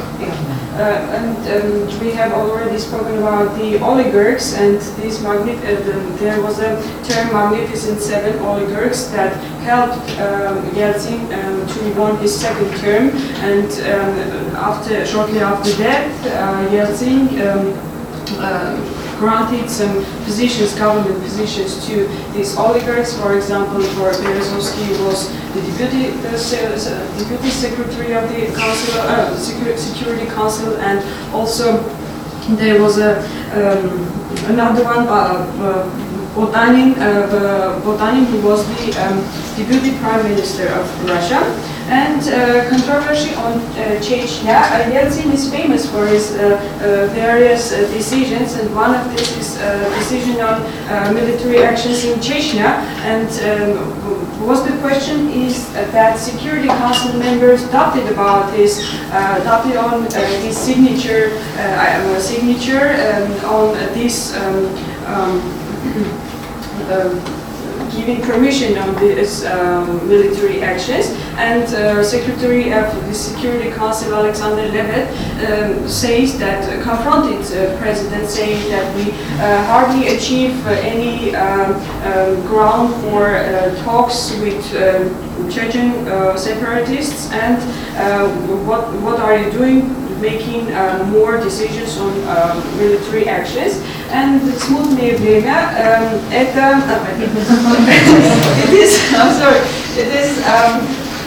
Putin's definition on the presidency of Boris Yeltsin, and smutne время is used to describe also the history of Russian Empire in late 16th century up to 17th century, also in 19th century. 19th Do you know what that century was famous for? Yes, Romanovs gained their Romanov dynasty came into power after, and there was successive tsars who were fake. They were claiming the title to inherit the throne. They were and Catherine before.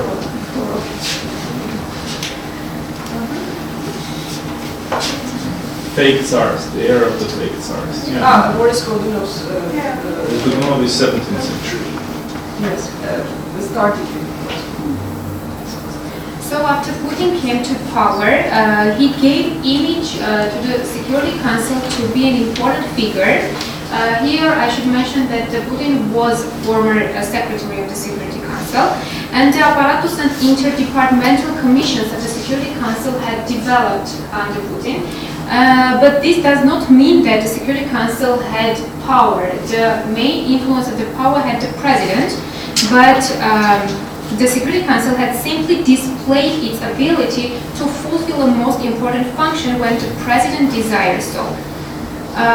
Here we would like to discuss the role and the position of the Security Council mostly in the crisis situations. For example, in 2003,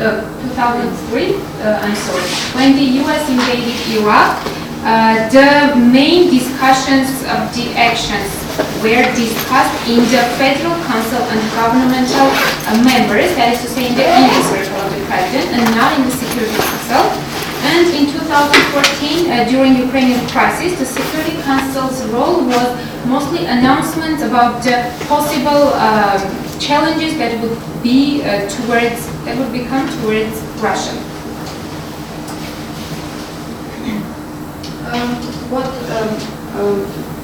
In many articles, not in academic ones, there were many speculations that one of the two most important decisions of the Security Council made was the first in entering into war in Chechnya in 1994 and invasion in Georgia. So this was under the presidency of Dmitry Medvedev. And prior to this, in July 2008, newly appointed Secretary of the Security Council, Nikolai Patrushev, said, responding to any speculations on amendments and changes in the structural changes in the Security Council, said that there won't be any changes. And then in August, the Security Council decided and announced military actions in Georgia to secure the people using its peacekeeping forces, peacekeeping capabilities to ensure the security in Southern Ossetia and this period is famous from this. And this war can be counted as the third important decision of the Security Council, as this was an extraordinary sitting, as it was broadcasted live, and Putin decided to make this decision as a decision of the Security Council, and Security Council members serve as an echo chamber to Putin's prior decision to start military actions in Ukraine. Just not live. It was broadcast, but it was not live. Yeah. And we can. Which is important. Yes. We can give we can see this poor reflection of Narishkin, and he even didn't know what to say. He says that we can agree on joining Donetsk and Lugansk to Russians under the control of the Russian Federation, but Putin slumps it him, and that's over. So in this case, we can conclude. Yeah. Here are our conclusions. The Security Council serves as an institution that legitimizes Kremlin's decision-making process. That is to say, Security Council has the role and is sometimes, and in mostly crisis situations, used by the President and the Kremlin to legitimize their decisions. Russia's Security Council does not play any vital role in foreign policy decision-making. Here is the answer of our research question.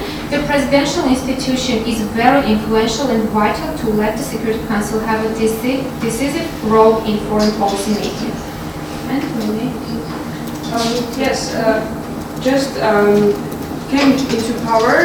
Putin is just institutionalized this structure, the Security Council, to show that state institutions can work in Russia, and the main decisions, as we can see, on starting military actions, direct military actions, are made by the Security Council, as it was in the case of Chechnya, Georgia, and now in Ukraine. Thank you. So why do you think he made everyone pronounce their position on the 24th, on the 22nd? To show the unanimity of this decision. Why? There is a consensus in it. To show the Yes, to consensus. show that it is not only the decision of himself, Why? Why is that necessary? Because the West to have legitimate To decision. also show the public of government's unanimous decision. Why? Why is that necessary? Politics, yes. Because the West was claiming that Putin makes. What is it? Because at the time the West was claiming that Putin makes the decisions like alone and doesn't consult with And anyone. why did he, almost humiliate Naryshkin?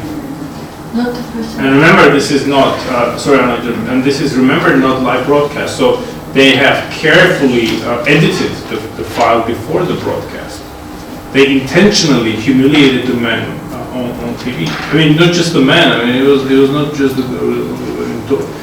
what is it, gatekeeper. He was the director of the foreign intelligence. Anna, yes. Not to personify the war. Yes. Not to personify the war. Yes. It's not just his gamble, but why else? Emanuela, what do you think? Please, go ahead. Maybe to prove that it is a national threat for the Russia and for it's not for himself and Who are these people? And those are not just the regular members of the Security Council. yes, It was an extended session by many people, and this was the first time it was live broadcast. Broadcast on TV. Why? Let's speculate. Why did he need to put it on the record? Yeah. First of all, it's about making his goals clear. And I think also even about Naryshkin, he just wanted to show that there is another possibility. We can also include Donetsk and Donbass in Russian Federation. But do you remember when Naryshkin was allowed to sit down? And I use the word allow Yes. intentionally. Yes, because if we look at that part and we consider that he didn't want to personify the war, he kind of did because he showed that he is the ultimate. But why did he broadcast it?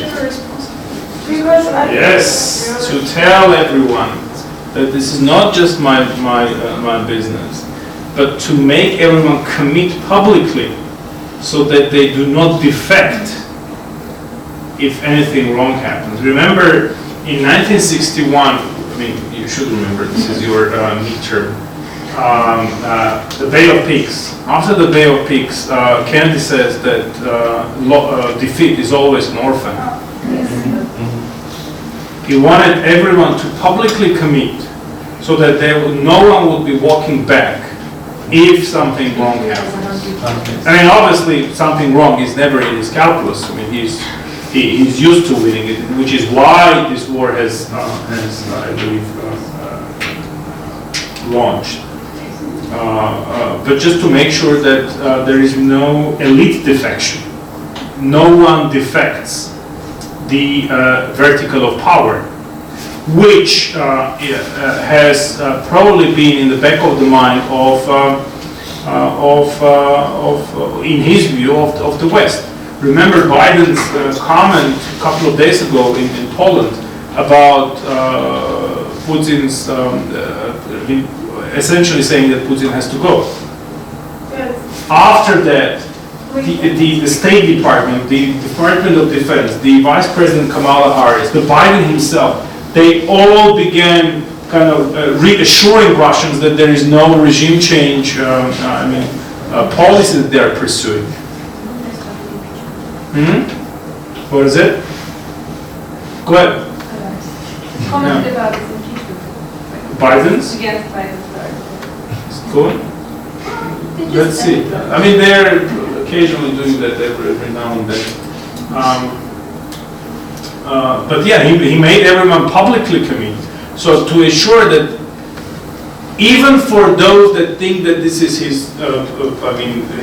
his own show, sort of, they shouldn't be counting on anyone defecting because everyone has publicly committed and everyone shares responsibility.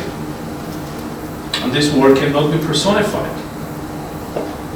And I think it's clear that everyone shares the same mindset, be that Narishkin or that his former security chief Zolotov, who is now the head of the local kind of the National Guards, or the American version of the National Guard, the Russian version of the American National Guard. And everyone was, cheerfully endorsing the war option. No one was, and no one has ever since publicly decried the war. No one. Reason? Let's speculate about this. Thank you. Why no one has so far spoke against the war? What's your feelings? The government or people? What is it? The government or people? No. Those power holders. Yeah, thank you. The power holders. One among the power holders.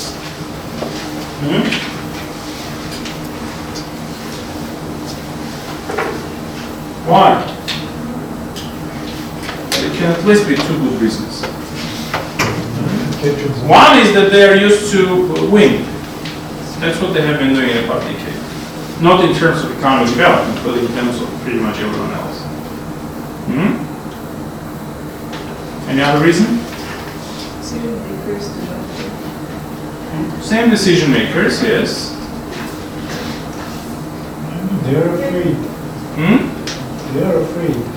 Because they clearly know what happens with dissent. Yeah, because Putin himself used the term national traitors, or something like that was used to be during Stalin's period. Yeah. He clearly made sure that there is only one answer, one right answer. All other answers are wrong. And you have to give right answer to a man who holds power for more than 2 decades. And obviously, even discounting this atmosphere where dissent is discouraged, over time there has been established a certain level of group cohesion among these people. They are tied too much to each other in many different ways. They do not disagree, essentially, which is a major reason of why we see suboptimal decisions. In fact, the role of the Security Council is not. Security Councils do not have decision-making powers, neither in Russia nor in the United States. They are advisory bodies. Their job is not to legitimize, not to always legitimize the choices, political choices by the president, which can be adopted for the sake of political expediency, but to ensure that there is a debate on policy alternatives.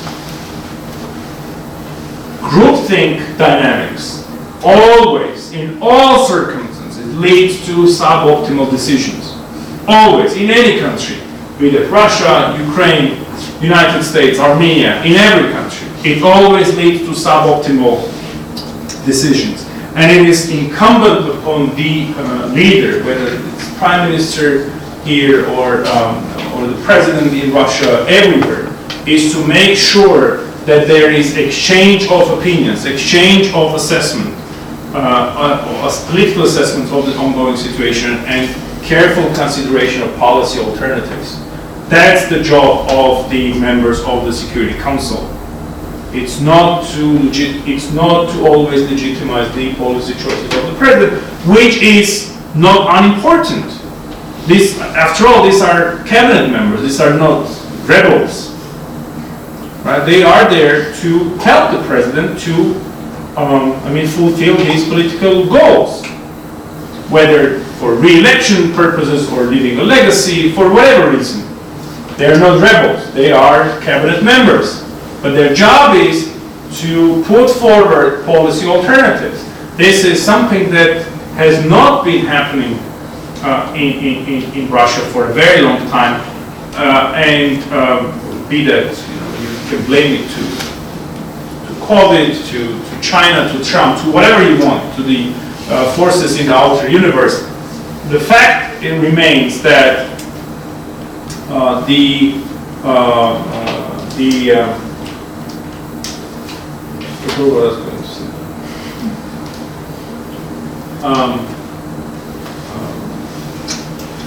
fact remains, anyways, that group dynamics characterized by groupthink always leads to suboptimal decisions in every situation, every country, every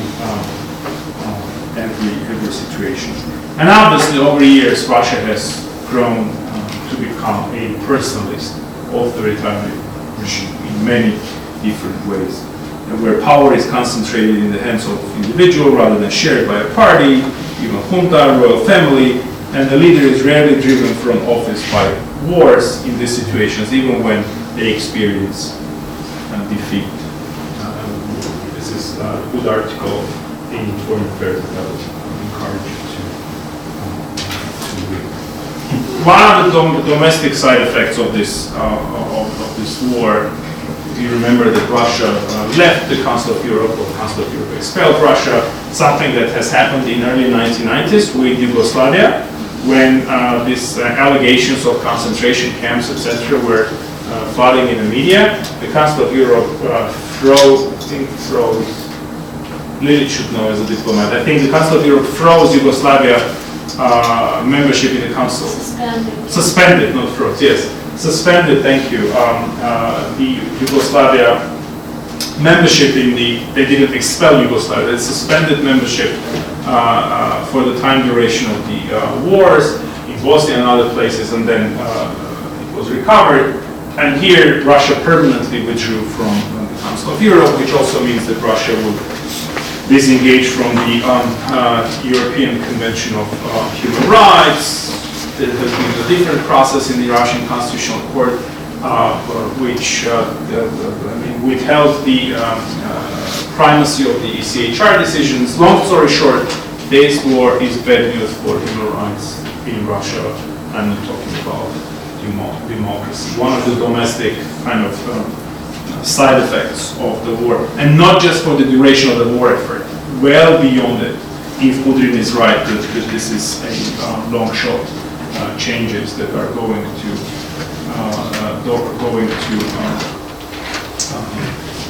take a while. Something that I want to end up with is obvious set of conclusions of what does all this tell us. What do we, with all the unknowns and uncertainties that we have, that we have to deal with about Russia and Russian foreign security policy decision-making system, what are some of the conclusions that we can draw? What are some of the things that we can obviously claim to already know or able to draw conclusions from the available evidence that we have. Something that I have reiterated in the faculty panel on the 24th of February is that on 24th, well beyond the 24th, but let's say on the day one of the war, Russia has already lost the war of narratives. Now, whether Ukraine is being supported by Western giant PR agencies or not, there's a lot of available evidence for that. But clearly, the Russian invasion in Ukraine has the potential of creating a more solidified Ukrainian people, free from East-West division, which has been one of the miscalculations of the Russian policy planners, be that one person or many. But clearly, the images that we are receiving on a daily basis from Ukraine is, I mean, almost guarantees that Russia is going to be losing this propaganda war. Yes, Sofia, please. No, I mean, yes, Russia failed to create a narrative like the US has done in 2003 with Iraq or in any other place in they spent much resources on Russia Today and other resources, but they failed to turn it into something. It's an issue of capacities and culture. Yes, culture. We should not be judging Russia on the American standards, neither we should be judging America on the Russian standards. But something that Russia has consistently been failing to exert is soft power. Even in Armenia, if you do research on what the Russian, foundations like Ruski Mir, Rosatrunchество and others do, I mean, they barely have done anything in the past few decades to increase the number of pro-Russian sentiment, the number of people with pro-Russian sentiments in this country. And I think that the number of pro-Russian population has been steadily decreasing in about a decade or so and in Russia. Also, like Elvis Presley was very weak because their denazification a little bit like it works for the Russian public.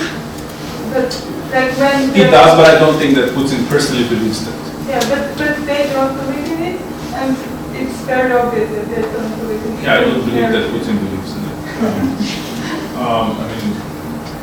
Even though the nationalist kind of these battalions like Azov and others are not angels, to put it mildly. And in war, I mean, it's not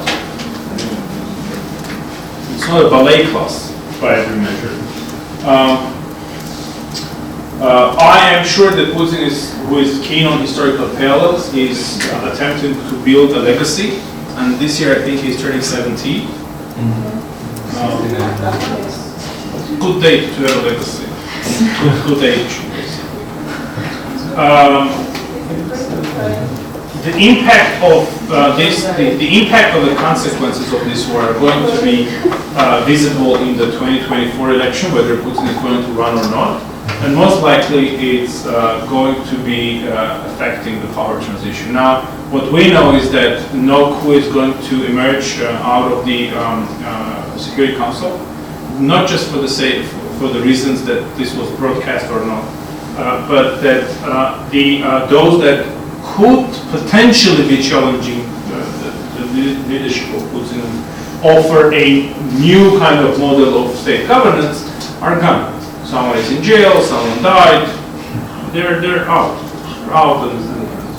and not around.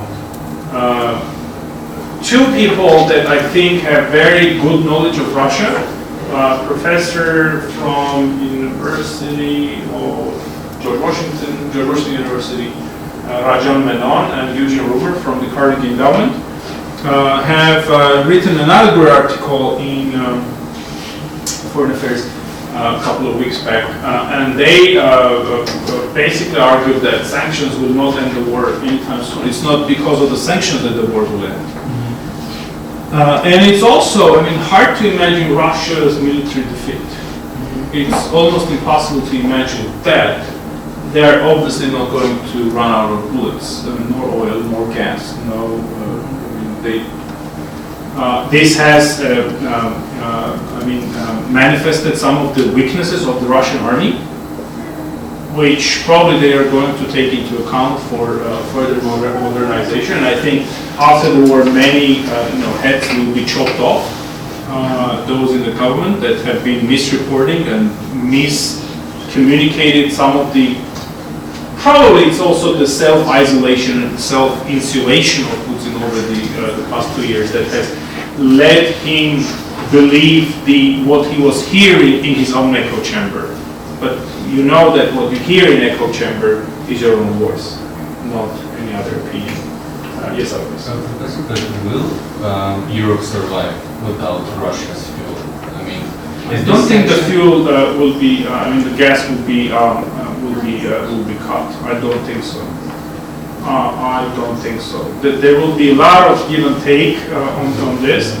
And remember, I mean, Soviets were selling hydrocarbons to Europe. And if my financial background does not trick me, I think the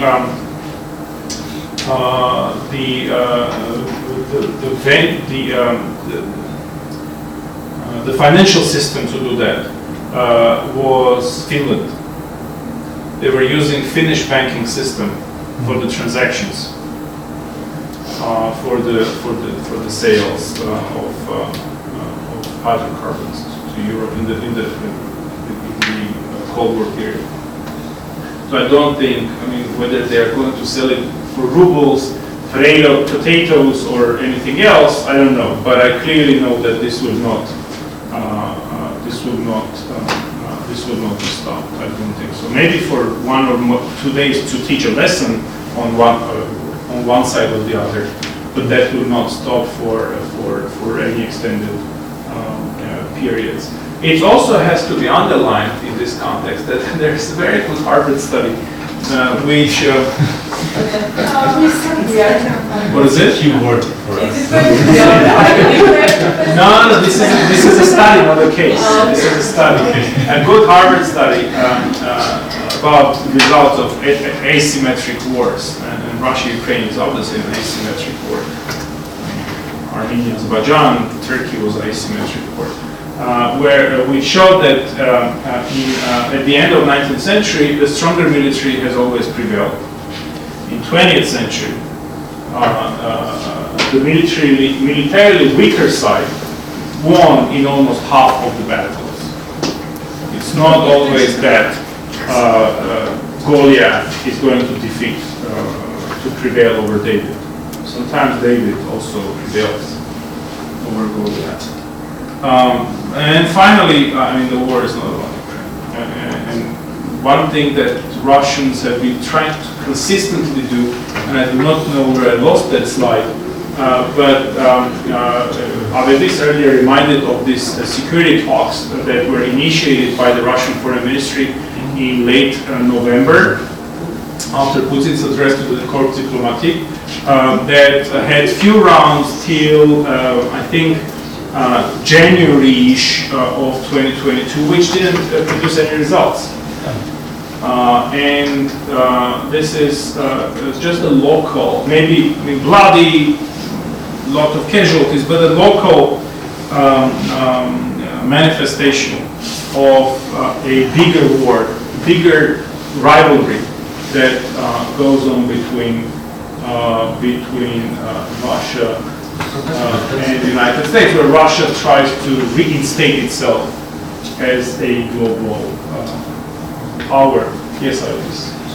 I mean, those meetings, let's call it negotiations, were organized in order to prevent, right, the invasion of Russia. Yeah, I think they didn't get it diplomatically. Now they're, trying to force it militarily. Here are a few quotes here. For Deputy Foreign Minister Sergei Ryabkov, who is one of the smartest people really in the foreign ministry, has said in January 2022, in one of the last rounds before the war, that Russia demands reinforced, concrete, legally significant guarantees that NATO and Ukraine are not going to be accepted to NATO. I think you repeated this like multiple times. Yeah, the Russians have. That is why in the speech before the Security Council on February 22nd and February 24th, when the start of the war, Putin has clearly said that, and I want to underline probably this a little bit, that there have been opportunities lost and wasted, and now nobody listened to us. You have to listen to us now. Efforts to contain Russia have failed. Now, whether he is going to be successful or not, I mean, we don't know. Just because we also don't know his goals, other than re-entering the same league with the Chinese and the Americans. But what this discussion and this class was trying to further elaborate was how these decisions are being made and what are the what is the impact of some of the groups that the elite, the Slaviki, the liberals that have impact on Putin and his mind in decision making. I don't think it's a lot. I think Putin over years has consolidated power so much that there is almost no dissent in foreign policy making. There may be dissent on, I don't know, banking and financial regulations and the functions of the central bank. We're talking about foreign and security policy decision making, where he has accumulated a lot of experience, both as a KGB, low-rank KGB officer, but also 22 years state leader. And all this is many, many bad news for countries in the post-Soviet area. Any questions? I'll see you next week. Thank you.